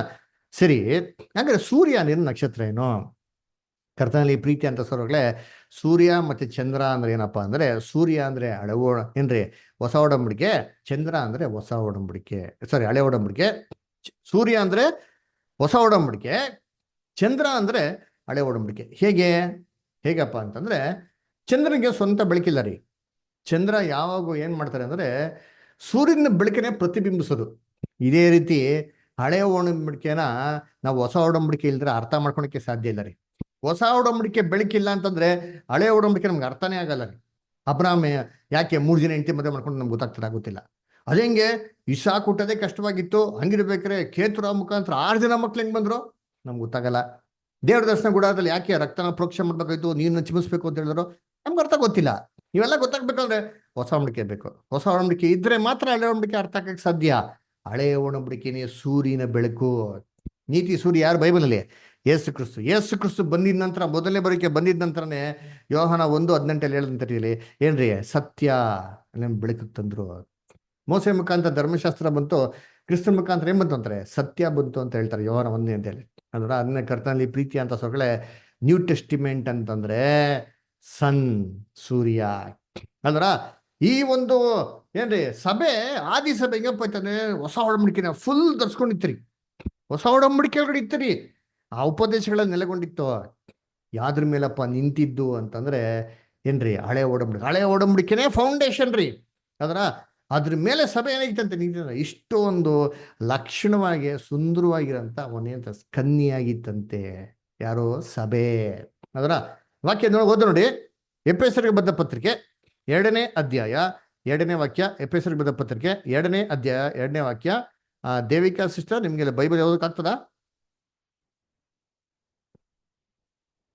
ಸರಿ. ಸೊಸಾಲಿಕರ್ ಸೈಮನ್ ಬ್ರದರ್ ಲೈನೇ ಇದ್ದೀರಾ? ಹಾ, ಜೇಕಬ್ ಬ್ರದರ್ ಓದಿ. ಹೌದು, ಮೊದಲು ನೀವು ಆ ಪಾಪಗಳನ್ನೇ ಮಾಡುತ್ತಿದ್ದೀರಿ. ಈ ಲೋಕದ ಮಾರ್ಗಗಳ ಅನುಸಾರವಾಗಿ ನೀವು ಜೀವಿಸಿದ್ದೀರಿ. ವಾಯುಮಂಡಲದಲ್ಲಿರುವ ದುಷ್ಟ ಎಫೆಸ 2:20 ಬದರ್. ನೀವು 2 ಓದ್ತಿದ್ರ? 2:20 2ನೇ ಅಧ್ಯಾಯ 20ನೇ ವಾಕ್ಯ ಬದರ್. ವಿಶ್ವಾಸಿಗಳಾದ ನೀವು ದೇವರ ಸ್ವಂತ ಕಟ್ಟಡವಾಗಿದ್ದೀರಿ. ಅಪೊಸ್ತಲರು, ಪ್ರವಾದಿಗಳು ಎಂಬ ಅಸ್ತಿವಾರದ ಮೇಲೆ ಆ ಕಟ್ಟಡವು ಕಟ್ಟಲ್ಪಟ್ಟಿದೆ. ಕ್ರಿಸ್ತನೇ ಆ ಕಟ್ಟಡಕ್ಕೆ ಮೂಲಗಳಾಗಿದ್ದಾನೆ. ನೋಡ್ರ ಎಷ್ಟು ಕ್ಲೀನ್ ಆಗೈತೆ ಅಂತಾನೆ. ಅಂದ್ರೆ ಯಾವ ಅಸ್ಥಿ ಬರ್ಮೆಂತಂದ್ರೆ ಅಪೋಸಸ್ಸು, ಪ್ರವಾದಿಗಳೆಂಬಂತ ಅಸ್ಥಿ ಬರ್ಮೆಂತಿದಂತೆ. ಅದರ ಈ ಓಲ್ಡ್ ಟೆಸ್ಟಿಮೆಂಟ್ ಡಾಕ್ಟ್ರಿನ್ಸ್ ಮೇಲೆ ನ್ಯೂ ಟೆಸ್ಟಿಮೆಂಟ್ ಧರಿಸ್ಕೊಂಡು 12 ಅಪೋಸಸ್ಗಳ ಕಿರೀಟವಾಗಿದ್ದಂತೆ. ಆದ್ರೆ ಏನಪ್ಪ ಆಯ್ತು ಅಂತಂದ್ರೆ ನೋಡಿದ್ರೆ ಈ ಒಂದು ಸ್ತ್ರೀ ಗರ್ಭವತಿ ಆಗ್ಬಿಡ್ತಂತೆ. ಅದೇನರ್ಥ ಏನ್ರಿ? ಸಭೆ ಒಳಗಡೆ ಏನೋ ಬೆಳಿಬಾರ್ದಾಗಿರೋಂಥ ವಸ್ತು ಏನಾಗ್ತದೆ ಈಗ ಬೆಳಿತಾ ಇದೆ ಅಂತೆ. ಏನಿದೆ ಬೆಳಿತಾ ಇರೋದು? ಸಭೆ ನೋಡಕ್ಕೆ ಎಲ್ಲ ಚೆನ್ನಾಗಿದೆ, ಒಳಗಡೆ ಗುಪ್ತವಾಗಿ ಬೆಳಿತಾರೆ ನೋಡಿ. ಇವಾಗ ಯಾರೋ ಗರ್ಭವತಿ ಆದ್ರೆ ಇದು ಹೊರಗಡೆ ಒಂದು 3-4 ತಿಂಗಳವರೆಗೂ ಗೊತ್ತೇ ಆಗಲ್ಲ ರೀ, ಅಲ್ವರಾ? ಅವ್ರಿಗೆ ಮಾತ್ರ ಗೊತ್ತಿತ್ತೆ, ಬೇರೆ ಜನಗಳಿಗೆ ಯಾರಿಗೂ ಗೊತ್ತಾಗಲ್ಲ. ಇದೇ ರೀತಿ ಸಭೆ ಅಪೋಸ್ತಲಸ್ ಎಲ್ಲ ಇರ್ಬೇಕಾದ್ರೆ ಸಭೆಯ ಒಳಗೆ ಒಂದು ವಿಚಾರ ಬೆಳೀತಾ ಬಂತು. ಯಾರಪ್ಪ ಬೆಳಿತಾವ್ರೆ ಅಂತಂದ್ರೆ ಕ್ರಿಸ್ತ ವಿರೋಧಿ ಸಭೆಯೊಳಗೆ ಬೆಳಿತಾವ್ರೆ. ಅದಕ್ಕೆ ಅಪೊಸ್ತಲ ಪೌಲ್ ಹೇಳ್ತಾರೆ, ಏನ್ ಹೇಳ್ತಾರೆ ಗೊತ್ತಾ? ವಾಕ್ಯ ಓದಿಂತೀನಿ. ಇಲ್ಲಿ 2ನೇ ಥೆಸಲೋನಿಕ ಹೇಗ್ರಿ? 2ನೇ ಥೆಸಲೋನಿಕ ಏನ್ರಿ? 2ನೇ ಥೆಸಲೋನಿಕದಲ್ಲಿ 2ನೇ ಅಧ್ಯಾಯ 2ನೇ ಅಧ್ಯಾಯದಲ್ಲಿ 6ನೇ ವಾಕ್ಯ ಓದಿಂತೀನಿ. ಎರಡನೇ ದಿವಸ 2:6. ಈಗ ಅಧರ್ಮ ಸ್ವರೂಪನು ತಡೆ ಹಿಡಿದಿರುವುದು ಯಾವುದೆಂಬುದು ನಿಮಗೆ ತಿಳಿದಿದೆ. ಅವನು ತಕ್ಕ ಕಾಲದಲ್ಲಿ ಬರಲೆಂದೇ ಅವನನ್ನು ಈಗ ಹಿಡಿಯಲಾಗಿದೆ. ಕಂಟಿನ್ಯೂ. ರಹಸ್ಯವಾದ ದುಷ್ಟಶಕ್ತಿಯು ಈಗಾಗಲೇ ಪ್ರಪಂಚದಲ್ಲಿ ತನ್ನ ಕಾರ್ಯವನ್ನು ಸಾಧಿಸುತ್ತಾ ಇದೆ. ಆದರೆ ಆ ರಹಸ್ಯವಾದ ದುಷ್ಟ ಶಕ್ತಿಯನ್ನು ತಡೆ ಹಿಡಿಯುವ ಒಬ್ಬಾತನಿದ್ದಾನೆ. ಆತನು ತೆಗೆದು ಬಿಟ್ಟಲ್ಪಟ್ಟ ಕೂಡಲೇ ಅಧರ್ಮ ಸ್ವರೂಪನು ಕಾಣಿಸಿಕೊಳ್ಳುತ್ತಾನೆ. ನೋಡ್ರ, ಅಧರ್ಮ ಸ್ವರೂಪನು ಈಗಲೇ ಏನ್ ಮಾಡ್ತಾನಂತೆ? ಗುಪ್ತವಾಗಿ ಕೆಲಸ ಮಾಡ್ತಾರೆ. ಇದು ಮೊಬೈಲಲ್ಲಿ ಓದ್ತಾ ಇದ್ರೆ ಬೈಬಲ್ ಓದ್ತಾ ಇದ್ರೆ ಬ್ರದರ್? ಕಂಪ್ಯೂಟರ್ ಇದ್ರಲ್ಲಿ. ದಯವಿಟ್ಟು ಬೈಬಲ್ ತೆಗೆದು ಹೋದ್ರಿ. ಯಾರಾದ್ರೂ ಬೈಬಲ್ ಅಲ್ಲಿ ತೆಗೆದು ಹೋದ್ರಿ? ಇದಲ್ಲದೆ ಓದಿ brother. ಈ ಸಂಗತಿಗಳನ್ನು ಹೇಳಿದ್ದು ಜ್ಞಾಪಕವಿಲ್ಲವೋ? ಇದಲ್ಲದೆ ಆ ಮನುಷ್ಯನು ನೇಮಕವಾದ ಸಮಯದಲ್ಲೇ ಹೊರತು ಬಯಲಿಗೆ ಬರುವುದಕ್ಕೆ ಏನು ಅಡ್ಡಿ ಮಾಡುತ್ತದೋ ಅದು ನಿಮಗೆ ತಿಳಿದೇ ಇದೆ. ಅಧರ್ಮವು ಈಗಲೂ ಗುಪ್ತವಾಗಿ ತನ್ನ ಕಾರ್ಯವನ್ನು ಸಾಧಿಸುತ್ತದೆ. ಅಪೊಸ್ತಲ ಪೌಲ್ ಇರ್ಬೇಕಾದ್ರೆ ಹೇಳ್ತಾರೆ, ಈ ಅಧರ್ಮ ಏನ್ರಿ ಈಗ್ಲೇ ಏನ್ ಮಾಡ್ತಾರೆ? ಗುಪ್ತವಾಗಿ ಕೆಲಸ ಮಾಡ್ತೈತೆ. ಸೀಕ್ರೆಟ್ ಆಗಿ ಹೆಂಗೆ ತಾಯಿ ಗರ್ಭದಲ್ಲಿ ಬೆಳಿತಾ ಇದೆಯೋ ಅದೇ ತರ ಅಪೊಸ್ತಲಸ್ ಎಲ್ಲ ಇರ್ಬೇಕಾದ್ರೆ ಕ್ರಿಸ್ತ ವಿರೋಧಿ ಕೆಲಸ ಮಾಡ್ತಾನೆ ಸಭೆಯಲ್ಲಿ ಅಲ್ವರ. ಅದಕ್ಕೆ ಏನ್ರಿ ಇದನ್ನ ಬೈಲಿಗೆ ಬರ್ಬೇಕು ಅಂತಂದ್ರೆ ಯಾರೋ ತಡೆ ಮಾಡ್ತಾರಂತೆ ನೋಡ್ರಿ. ಆ ತಡೆ ಮಾಡಿದವರು ತೆಗೆದಾಕಲ್ಪಡ ತನಕ ಇದು ಹೀಗೆ ಇರ್ತಾರೆ ಅಂತ ತಿಸ್ಸಲೋನಿಕಲ್ಲಿ ಇವಾಗ ತಾನೆ ಓದ್ರಿ. ಹಂಗಾರೆ ಏನಪ್ಪ ತಡೆ ಮಾಡ್ತಾ ಇದ್ದಿದ್ದು ಅಂತಂದ್ರೆ, ಕರ್ತನಲ್ಲಿ ಪ್ರೀತಿ ಅಂತ ಸೋರಸಗಳೇ, ಘಟಸರ್ಪ ಬಂದ್ಬಿಟ್ಟು ಏನ್ರಿ ಆ ಕೂಸನ್ನ ತಿನ್ನಾಕೋದಿಕ್ಕೆ ತುಂಬಾ ಕಾಯ್ತಾ ಇತ್ತು ಅಂತ ನೋಡ್ತೀರಿ. ಎಲ್ಲಿ ಕೊಟ್ಟಾರೆ? ಪ್ರಕಟಣೆ 12ನೇ ಅಧ್ಯಾಯ 3ನೇ ವಾಕ್ಯ ಹೋದ್ರಿ. ಪ್ರಕಟಣೆ 12:3. ಅದೇನೆಂದರೆ, ಕೆಂಪಾದ ಮಹಾಘಟಸರ್ಪವಿತ್ತು. ಅದಕ್ಕೆ 7 ತಲೆಗಳು 10 ಕೊಂಬುಗಳು ಇದ್ದವು. ಅದರ ತಲೆಗಳ ಮೇಲೆ 7 ಮುಕುಟಗಳಿದ್ದವು. ಅದರ ಬಾಲವು ಆಕಾಶದಲ್ಲಿರುವ ನಕ್ಷತ್ರದೊಳಗೆ ಮೂರರಲ್ಲೊಂದು ಭಾಗವನ್ನು ಎಳೆದು ಭೂಮಿಗೆ ಹಾಕಿತು. ಹೇರುತ್ತಿದ್ದ ಆ ಸ್ತ್ರೀಯು ಹೆತ್ತ ಕೂಡಲೇ ಆಕೆಯು ಮಗನನ್ನು ನುಂಗಿ ಬಿಡಬೇಕೆಂದು ಆ ಘಟಸರ್ಪವು ಅಲ್ಲೇ ಕಾದುಕೊಂಡಿತ್ತು. ಈ ಘಟಸರ್ಪ ಏನ್ ಮಾಡ್ತಾ ಅಂದ್ರೆ, ಆ ಕೂಸು ಡೆಲಿವರಿ ಆಗಿದ ತಕ್ಷಣನೇ ನುಂಗ್ಕೊಂಬಿಡೋಣ ತಿನ್ಕೊಂಬಿಡ ಅಂತ ಕಾಯ್ತಾ ಇತ್ತಂತೆ. ಅದರ ಏನಿದೆ ಘಟಸರ್ಪ? ತುಂಬಾ ಈಸಿ ರೀ, ಇದೆಲ್ಲ ಅರ್ಥ ಮಾಡಿ ತುಂಬಾ ನಾವು ಕಾನ್ಸಂಟ್ರೇಟ್ ಮಾಡ್ಬೇಕು ಅಷ್ಟೇ ಏನಿಲ್ಲ. ಅದರ ಇದೇ ಘಟಸರ್ಪ ಬಗ್ಗೆ ನಾವು ಎಲ್ಲೋದಿದ್ದೀರಿ? ಚೆನ್ನಾಗಿ ಜ್ಞಾಪಕ ಇಟ್ಕೊಳ್ಳಿ. ದಾನಿಯಲ್ಲಿ 7ನೇ ಅಧ್ಯಾಯ. ಅದರ ತಲೆ ಮೇಲೆ ಕೊಂಬುಗಳಿತ್ತು, ಇಲ್ಲೂ ಕೊಂಬುಗಳು ಬೈ ಕೊಟ್ಟವ್ರೆ. ಸೇಮ್ ದಾನಿಯಲ್ ಏನ್ರಿ 7ನೇ ಅಧ್ಯಾಯ ಹೇಳಂತ 4ನೇ ಮೃಗದ ಬಗ್ಗೆ ಹೇಳ್ತಾರೆ. ರೋಮ್ ರಾಜ್ಯ ಏನಪ್ಪಾ ಮಾಡ್ತಾನೆ? ಫಸ್ಟ್ ಕ್ರಿಶ್ಚಿಯನ್ಸ್ಗೆ ಫುಲ್ ಆಪೋಸಿಟ್ ಆಗಿತ್ತು ರೀ. ಕ್ರಿಶ್ಚಿಯನ್ಸ್ ಎಲ್ಲರೂ ಧ್ವಂಸ ಮಾಡ್ಬೇಕು ಅಂತಿತ್ತು. ಅದಕ್ಕೆ ಕ್ರಿಸ್ತ ವಿರೋಧಿ ಆಗ್ಲಿ ಏನ್ರಿ ಕ್ರಿಶ್ಚಿಯನ ಶಿಷ್ಯನಾಗ್ಲಿ ವ್ಯತ್ಯಾಸ ಗೊತ್ತಿರಲಿಲ್ಲ. ಯಾಕಂದ್ರೆ ಅವರು ಆರಾಧನೆ ಮಾಡ್ತಾ ಇದ್ದೆ ಬೇರೆ ದೇವತೆಗಳನ್ನ. ಅದಕ್ಕೆ ಕೂಸು ಹುಟ್ಟಿದ ತಕ್ಷಣ ಏನ್ರಿ ಅದು ಕ್ರಿಸ್ತ ವಿರೋಧಿ ಆದ್ರೂ ಸರಿ ಅದನ್ನ ನುಂಗ್ಕೊಂಬಿಡನಂತೆ ಕಾಯ್ತಾ ಇತ್ತಂತೆ. ಆದ್ರೆ ಇವರು ನುಂಗ್ಕೊಳಕ್ಕಾಗಿಲ್ವಂತೆ. ನಾವೇನಂತ ನೋಡಿದ್ರಿ, ಆ ಕೂಸು ಹುಟ್ಟಿದ ತಕ್ಷಣ ಪಕ್ಕನೆ ಏನ್ರಿ ದೇವರ ಸಿಂಹಾಸನಕ್ಕೆ ಒಯ್ಯಲ್ಪಡ್ತು ಅಂತ ಹೇಳ್ತಾರೆ. ಸರಿ, ಈ ಕೂಸು ಯಾಕೆ ನುಂಗ್ಕೊಂಡಿಲ್ಲ? ಈ ಕೂಸು ಒಂದೇ ಸತಿ ಏನ್ರಿ ಸಿಂಹಾಸಕ್ಕೆ ಬಂದ್ಬಿಡ್ತಲ್ಲ, ಈ ಕ್ರಿಸ್ತ ವಿರೋಧಿ ಯಾಕೆ ನಾಶ ಆಗಿಲ್ಲ, ಹೆಂಗೆ ಫುಲ್ ಪವರ್ ಬಂತು ಅಂತ ನೋಡ್ಬೇಕಾರೆ ಇದೇ ಪ್ರಕಟಣೆ 12ನೇ ಅಧ್ಯಾಯ 4ನೇ ವಾಕ್ಯದಲ್ಲಿ ಏನಂತ ನೋಡ್ತೀರಿ? ಆ ಘಟಸರ್ಪವು ತನ್ನ ಬಾಲದಿಂದ ಆಕಾಶದಲ್ಲಿ 1/3 ಭಾಗ ನಕ್ಷತ್ರನ ಕೆಳಕ್ಕೆ ಏನ್ ಮಾಡ್ತಂತೆ? ದಬ್ಬಿಡ್ತು ಅಂತ ನೋಡ್ತೀವಿ ಅಲ್ವರ. ಏನಿದು ನಕ್ಷತ್ರಗಳು? ಇವಾಗ ತಾನೇ ನಾವು ಓದಿದ್ರಿ. ನಕ್ಷತ್ರಗಳಂದ್ರೆ ಏನಪ್ಪಾ? ನಕ್ಷತ್ರಗಳಂದ್ರೆ ಏನು ಬೈಬಲಲ್ಲಿ ಇವಾಗ ತಾನೇ ಓದಲ್ಲ? 12 ಜನ ಶಿಷ್ಯರು. ಎಸ್, ಅಲ್ವರ. ಅಂದ್ರೆ ಆ ಕಾಲದಲ್ಲಿ ಧರ್ಮದಲ್ಲಿ 3 ಮುಖ್ಯವಾಗಿರೋ ಧರ್ಮ ಇತ್ತು ರೀ. ಅದರ ಯಾವ್ದಪ್ಪ ಅಂದ್ರೆ ಯಹೂದ್ಯರ ಧರ್ಮ ಇತ್ತು, ಕ್ರೈಸ್ತ ಧರ್ಮ ಇತ್ತು, ಆಮೇಲೆ ರೋಮಲ್ಲಿರಂತ ಪೇಗನ್ ಧರ್ಮ. ರೋಮರು ಅವರು ವಿಗ್ರಹಗಳನ್ನ ಆರಾಧನೆ ಮಾಡೋಂಥ ಒಂದು ಧರ್ಮ ಇತ್ತು. ಈ 3 ಧರ್ಮ ಇತ್ತು.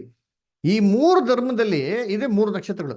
ಈ 3 ಧರ್ಮಗಳಲ್ಲಿ ಎಷ್ಟೋ ರಿಲಿಜಿಯಸ್ ಲೀಡರ್ಸ್ಗಳಿದ್ರು. ಅವ್ರೇನ್ರಿ ಅವ್ರ ನಕ್ಷತ್ರಗಳ ತರ ಆಕಾಶ ಮಂಡಲದಲ್ಲಿ ಏನಂತಾರೆ ತೇಜೋಮಯವಾಗಿ ಪ್ರಕಾಶಿಸ್ತಾ ಇದ್ರು ಅಂತ ಹೇಳ್ತಾರೆ.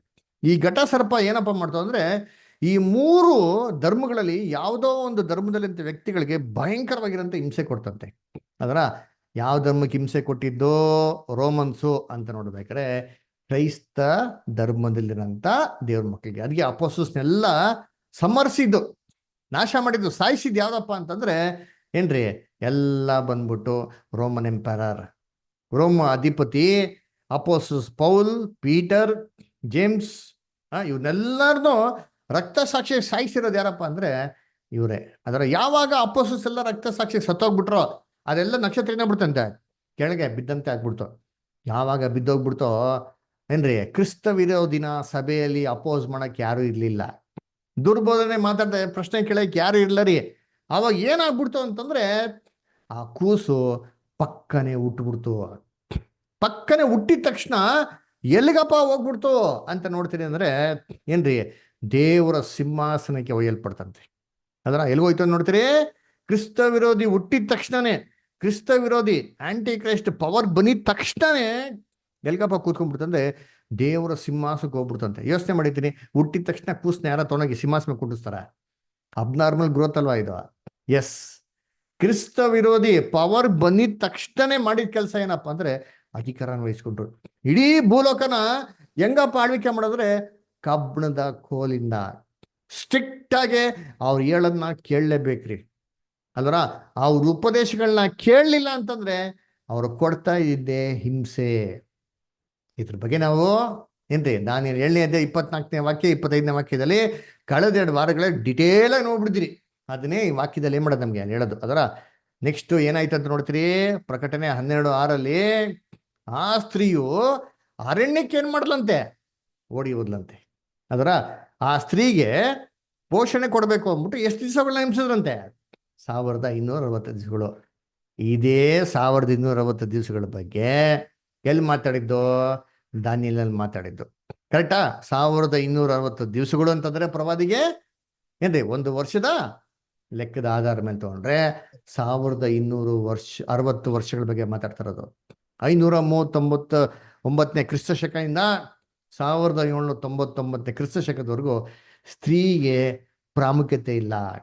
ಸ್ತ್ರೀ ಮತ್ತೆ ಮಗು ಸಪರೇಟ್ ಆಗ್ಬಿಡ್ತು. ಕ್ರಿಸ್ತ ವಿರೋಧಿಯಿಂದ ನಿಜವಾದ ಶುದ್ಧ ಕನ್ಯಾಗಿರಂತ ಸ್ತ್ರೀ ಸಪರೇಟ್ ಆಗ್ಬಿಟ್ರು ಅಲ್ರ. ನೋಡಿ, ಯೋಚನೆ ಮಾಡಿ, ಕ್ರಿಸ್ತ ವಿರೋಧಿ ರಾಜಂತ್ರ ಆಡಳಿಕೆ ಮಾಡ್ತಾ ಇದ್ರೆ ಸ್ತ್ರೀಯಲ್ಲಿದ್ದಾರೆ ನಿಜವಾದ ಸಭೆ. ಅಡವಿ ಅಂದ್ರೆ ಏನು? ಅಡವಿ ಏನು? ಅರಣ್ಯ ಏನ್ರಿ? ಬರಡು ಭೂಮಿ, ಯಾವ ಜನಗಳಿರಲ್ಲ. ಅಂದ್ರೆ ಸಭೆ ಬಂದ್ಬಿಟ್ಟು ಯಾವಾಗ ಕ್ರಿಸ್ತ ವಿರೋಧಿನ ಅಪೋಸ್ ಮಾಡ್ತೋ ಸಭೆಗೆ ಪ್ರಾಮುಖ್ಯತೆನೇ ಕೊಡಲಿಲ್ಲ ಜನಗಳು ಅಲ್ರ. ಸಭೆಗೆ ಸಮಾಜದಲ್ಲಿ ಏನಿಲ್ಲ, ರೆಕಗ್ನಿಷನ್ ಇಲ್ಲ. ಅದುವೇ ಆ ಕಾಲದಲ್ಲಿ ನಿಜವಾದ ಸಭೆ ಅಂದ್ರೆ ಏನಂತ ಹುಡುಕ್ಬೇಕಾಗಿತ್ತು. ಆ ಥರ ಒಂದು ಸಿಚುವೇಶನ್ ಆಗ್ಬಿಡ್ತೀರಿ. ಆದರೂ ದೇವ್ರ ಮಕ್ಕಳು ಇದ್ರಿ, ಎಲ್ಲ ಸತ್ತೋಗಿಲ್ಲ. ಅದರ ಹೆಂಗಪ್ಪ ಅಂತಂದ್ರೆ ಎಲಿಯನ ಕತೆ ಕೇಳಿದ್ರಾ? ಎಲಿ ಏನ್ ಮಾಡ್ತಾನೆ, ಜೆಜೆಬಲ್ ಜೊತೆ ಫೈಟಿಂಗ್ ಮಾಡ್ಕೊಂಡು ಗಾಟ ಮಾಡ್ಕೊಂಡು ಓಡೋಗ್ಬಿಡ್ತಾನೆ. ಎಲ್ಲಿಗೆ ಏನ್ರಿ? ಆ ಒಂದು ನದಿಯ ಒಂದು ತೀರದಲ್ಲಿ ಹೋಗ್ಬಿಟ್ಟು ಏನ್ ಮಾಡ್ತಾನೆ, ಅಲ್ಲಿ ವಾಸ ಮಾಡ್ತಾ ಇರ್ತಾನೆ. ಅವಾಗ ಎಷ್ಟು ವರ್ಷ ಇರ್ತಾನೆ? 3.5 ವರ್ಷ ಇರ್ತಾನೆ. ಬೈಬಲ್ ತೆಗೆದು ಹೋದ್ರಿ ಅಲ್ದ್ರ. 3.5 ವರ್ಷ ಇದ್ಬಿಟ್ಟು ಅಲ್ಲಿ ವಾಸ ಮಾಡ್ತಾ ಇರ್ತಾನೆ. ಇಸ್ರೇಲ್ ಬರಗಾಲ, ಅವಾಗ ಇಸ್ರೇಲ್ ಆಹಾರನೇ ಇಲ್ಲ. ಅವಾಗ ಇವನ್ಗೆ ಬ್ರೆಡ್ ಯಾರು ತಂದು ಕೊಡ್ತಾರೆ, ರೊಟ್ಟಿ ಯಾರು ತಂದು ಕೊಡ್ತಾರೆ? ಹಾಗೆ ಅಲ್ವರ. ಕಾಗೆ ಏನ್ ತಂದ್ಕೊಡ್ತು? ಚಿಕನ್ ಬಿರಿಯಾನಿ, ಮಟನ್ ಪಲಾವ್ ತಂದ್ಕೊಟ್ಟಿಲ್ಲ. ಏನ್ ತಂದ್ಕೊಡ್ತು ಗೊತ್ತಾ? ಬ್ರೆಡ್. ಬೈಬಲಲ್ಲಿ ಬ್ರೆಡ್ ಅನ್ನೇನ್ರಿ, ರೊಟ್ಟಿ ಅನ್ನೇನು? ದೇವರ ವಾಕ್ಯ. ಯಾಕೆ 3.5 ವರ್ಷ ಕೊಟ್ಟವ್ರೆ? ಅದೇ 1260 ದಿವಸಗಳು. ಕಳ್ಸತಿ ನೋಡಲ್ಲ, 1260 ದಿವಸಗಳು, 3.5 ವರ್ಷ, 42 ತಿಂಗಳು, ಎಲ್ಲ ಒಂದೇ ರೀ ಅಲ್ರ. ಅದಕ್ಕೆ ಕರ್ತನಲ್ಲಿ ಪ್ರೀತಿ ಅಂತ ಸ್ವರ್ಗಳೇ, ಏಲಿಯನ್ಗೆ ಹೆಂಗೆ 3.5 ವರ್ಷ ಕಾಗೆ ಮುಖಾಂತರ ಪೋಷಣೆ ಕೊಟ್ಟರು, ಯಾರಿಗೂ ಆಹಾರ ಇರಲಿಲ್ಲ, ಆದ್ರೆ ಎಲಿಂಗ್ ಮಾತ್ರ ಊಟ ಇತ್ತು. ಇದೇ ತರ ಲೋಕದಲ್ಲಿ ಆ ಕಾಲದಲ್ಲಿ ಕ್ರೈಸ್ತವರು, ಸುಳ್ಳು ಕ್ರೈಸ್ತವ್ರಿಗೆಲ್ಲ ಆಹಾರನೇ ಇರಲಿಲ್ಲ. ಯಾಕಂದ್ರೆ ಬೈಬಲು ಲ್ಯಾಟಿನ್ ಭಾಷೆಯಲ್ಲಿ ಇತ್ತು, ಯಾರಿಗೂ ಅರ್ಥ ಆಗ್ತಿಲ್ಲ, ವಾಕ್ಯನೇ ಸಿಗ್ತಾ ಇರಲಿಲ್ಲ. ಆದ್ರೆ ನಿಜವಾದ ಸಭೆಗೆ ದೇವ್ರು ಹೆಂಗಾರ ಮನೆ ಮಾಡ್ತಾ ಇದ್ರು, ಕಾಗೆ ಮುಖಾಂತರ ಆಹಾರ ಕೊಡ್ತಾ ಇದ್ರಂತೆ. ಸರಿ, ಇವಾಗ ಈ ಕ್ರಿಸ್ತ ವಿರೋಧಿ ಈ ತರ ಪವರ್ ಬಂತು ಅಂತ ಇಲ್ಲಿ ನೋಡ್ತೀರಿ. ನೆಕ್ಸ್ಟ್ ಏನಾಯ್ತು ಅಂತ ನಾವು ನೋಡೋಣ. ಎಲ್ಲಪ್ಪ ಅಂತಂದ್ರೆ ಪ್ರಕಟಣೆ 12ನೇ ಅಧ್ಯಾಯ ವಾಕ್ಯ 7. ದಯವಿಟ್ಟು ಹೋದ್ರೆ ಪ್ರಕಟಣೆ 12:7.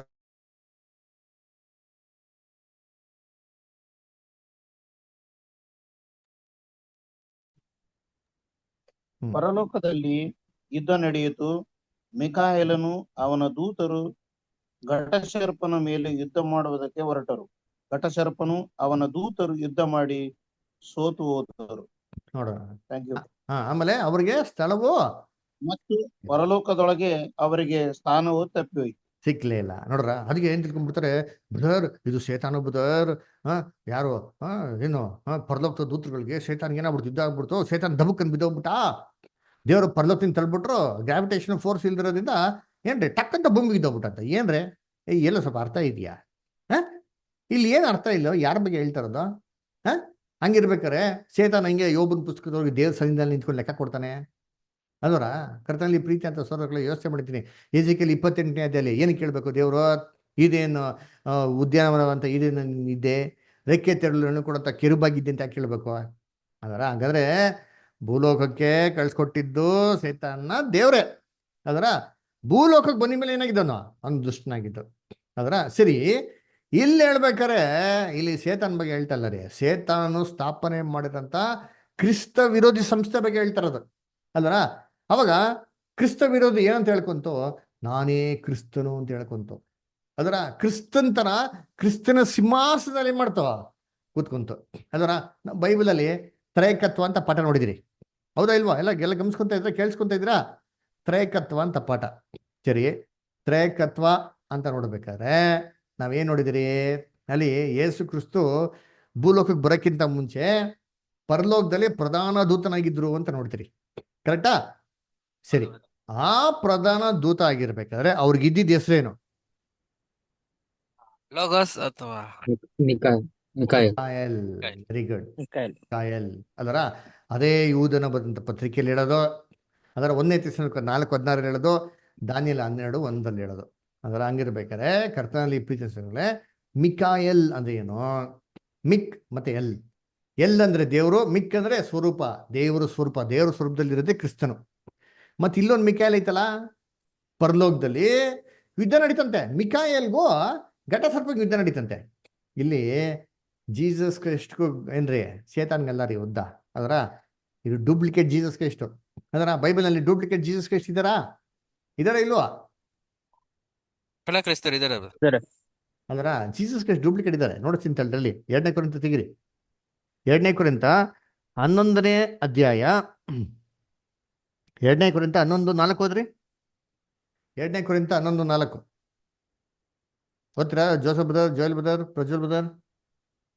ಯಾಕೆಂದರೆ ನಾವು ಪ್ರಸಿದ್ಧಿಪಡಿಸಿದ ಮತ್ತೊಬ್ಬ ಯೇಸುವನ್ನು ನಿಮ್ಮ ಬಳಿಗೆ ಬರುವವರು ಪ್ರಕಟಿಸುವಾಗಲೂ ಪಡಿಸದ್ದ ಕರೆಕ್ಟಾ? ಪ್ರಸಿದ್ಧ ಪಡಿಸದಿದ್ದ ಪಡಿಸದಿದ್ದ ಮತ್ತೊಬ್ಬ ಯೇಸು. ನೋಡ್ರಿ, ಹಂಗಾರೆ ಮತ್ತೊಬ್ಬರು ಯೇಸು ಅವ್ರೆ. ಬೈಬಲ್ನಲ್ಲಿ ದೇವರು ಬರೀದಿರಂತ ಇನ್ನೊಬ್ರು ಯೇಸು ಅವರಂತೆ ಅದರ. ಡೂಪ್ಲಿಕೇಟ್ ಜೀಸಸ್ ಕ್ರೈಸ್ಟ್, ಇಲ್ಲ ಡೂಪ್ಲಿಕೇಟ್ ಮಿಕಾಯಲ್, ಆಂಟಿ ಕ್ರೈಸ್ಟ್.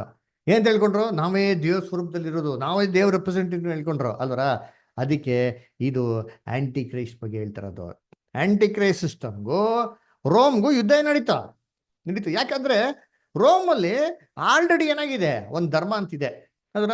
ಇವಾಗ ಏನ್ರಿ ಸಡನ್ ಆಗಿ ಬಂದ್ಬಿಟ್ಟು ಕ್ರೈಸ್ತ ಧರ್ಮದಲ್ಲಿ ತಂದ್ಬಿಟ್ಟು ರೋಮಲ್ಲಿ ಇಂಪ್ಲಿಮೆಂಟ್ ಮಾಡಿದ್ರೆ ಜನಗಳು ಬಿಡ್ತಾರ? ಜನಗಳಿಗೆ ಬಿಡ್ಲ ರೀ. ಅದು ಒಪ್ಕೊಂಡಿಲ್ಲ. ಯಾರು ಒಪ್ಕೊಂಡಿಲ್ಲ? ಅವ್ರಿಗೆ ಯಾಜಕರುಗಳಿದ್ರು, ಅವ್ರಿಗೆ ಪೂಜಾರಿಗಳಿದ್ರು ಅದರ. ಅವರೆಲ್ಲ ಏನ್ ಮಾಡ್ಲಿಲ್ಲ ರೀ, ಕ್ರೈಸ್ತ ಧರ್ಮನ ಒಪ್ಕೊಂಡ್ಲೇ ಇಲ್ಲ. ಆದ್ರೆ ಯುದ್ಧ ಆಯ್ತು ಅದರ. ಈ ಯುದ್ಧದಲ್ಲಿ ಯಾರು ಗೆದ್ರು? ನಾವು ವಾಕ್ಯದಲ್ಲಿ ಏನ್ ನೋಡ್ತೀರಿ ಅಂತಂದ್ರೆ ಏನ್ರಿ, ಘಟಸರ್ಪನು ಅವನ ದೂತರಿಗೆ ಏನ್ರಿ ಯುದ್ಧದಲ್ಲಿ ಸೋತೋದ್ರು, ಜಾಗನೇ ಸಿಕ್ಲಿಲ್ಲ ಅಂತ ನೋಡ್ತೀವಿ ಅದರ. ಕರ್ತನಲ್ಲಿ ಪ್ರೀತಿ ಅಂತ ಸ್ವರಗಳೇ, ಕ್ರೈಸ್ತ ಧರ್ಮಕ್ಕೂ ಏನ್ರಿ ಪೇಗನ್ ಧರ್ಮಕ್ಕೂ ಯುದ್ಧ ಆಗ್ಬೇಕಾದ್ರೆ ಅಲ್ಲಿ ಗೆದ್ದಿದ್ದೇ ಯಾವ ಧರ್ಮ ಅಪ್ಪ ಅಂತ ನೋಡ್ತೀರಿ ಅಂದ್ರೆ ಕ್ರೈಸ್ತ ಧರ್ಮ. ಹೇಗೆ ಏನ್ರಿ? ಹೇಗಂತಂದ್ರೆ ಯಾವಾಗ ಕಾನ್ಸ್ಟಾಂಟಿನ್ ಅಂತಂದ್ಬಿಟ್ಟು ಎಂಪರರು ಕ್ರೈಸ್ತ ಧರ್ಮ ಕನ್ವರ್ಟ್ ಆಗ್ತಾನೋ ಎಲ್ಲಾರ್ಗು ಆಫರ್ ಕೊಡಕ್ ಶುರು ಮಾಡ್ತಾನೆ. ಅವಾಗೇನು ಆಗ್ಬಿಟ್ರು ಜನಗಳು ಎಲ್ಲರೂ ಸುಮ್ಮನೆ ಏನ್ ಮಾಡಿದ್ರು, ಕ್ರೈಸ್ತ ಧರ್ಮಕ್ಕೆ ಕನ್ವರ್ಟ್ ಆದ್ರು. ದೇವ್ರ ಮೇಲೆ ಪ್ರೀತಿಯಿಂದ ಎಲ್ಲ, ಭಕ್ತಿಯಿಂದಲ್ಲ. ಅವಾಗೇನಾಗ್ಬಿಡ್ತು ಅಂದ್ರೆ ಪೇಗನ್ ಧರ್ಮ ಇಲ್ದಂಗೆ ಆಗೋಯ್ತು ಅದರ. ಅವರು ಆಕಾಶದ ಭೂಮಿ ಬಿದ್ದೋಗ್ಬಿಟ್ರು, ಅಂದ್ರೆ ನೆಲ ಸಮ ಆಗ್ಬಿಟ್ರು, ಮಣ್ಣಾಗ್ಬಿಟ್ರು, ಧೂಳಾಗ್ಬಿಟ್ರು, ಅವ್ರಿಗೆ ಸ್ಥಳನೇ ಸಿಕ್ಲಿಲ್ಲ ರೀ ಅದರ. ಅವಾಗ ಸೇತಾನ್ ಹೊಸ ರೂಪ ತಗೊಂಡ. ಸುಳ್ಳು ಕ್ರೈಸ್ತವರಾಗಿ ಏನ್ರಿ ಅಲ್ಲಿ ರೋಮಲ್ಲಿ ಆಡಳಿತ ನಡೆಸೋದಕ್ಕೆ ಏನ್ ಮಾಡ್ದ ಅವನು ಶುರು ಮಾಡ್ದ ಅಲ್ವರ. ಅದಕ್ಕೆ ನೋಡ್ಬೇಕಾದ್ರೆ ಕರ್ತನಿಗೆ ಪ್ರೀತಿ ಅಂತ ಸೋಗಳೇ ಅದನ್ನ ನಾವೇನ್ ಮಾಡ್ತೀರಿ ಪ್ರಕಟಣೆ ಪುಸ್ತಕದಲ್ಲಿ ನೋಡ್ಬೇಕಾದ್ರೆ ನೋಡ್ರಿ ಎಲ್ಲಿ ಓದೋಣ. ಪ್ರಕಟಣೆ 12ನೇ ಅಧ್ಯಾಯ ವಾಕ್ಯ 11 ಓದಿ. 12ನೇ ಅಧ್ಯಾಯ 11ನೇ ವಾಕ್ಯ ಓದ್ರಿ ದಯವಿಟ್ಟು ಯಾರಾದ್ರು. ಪ್ರಕಟಣೆ 12 ಓದಿದ್ವಿ.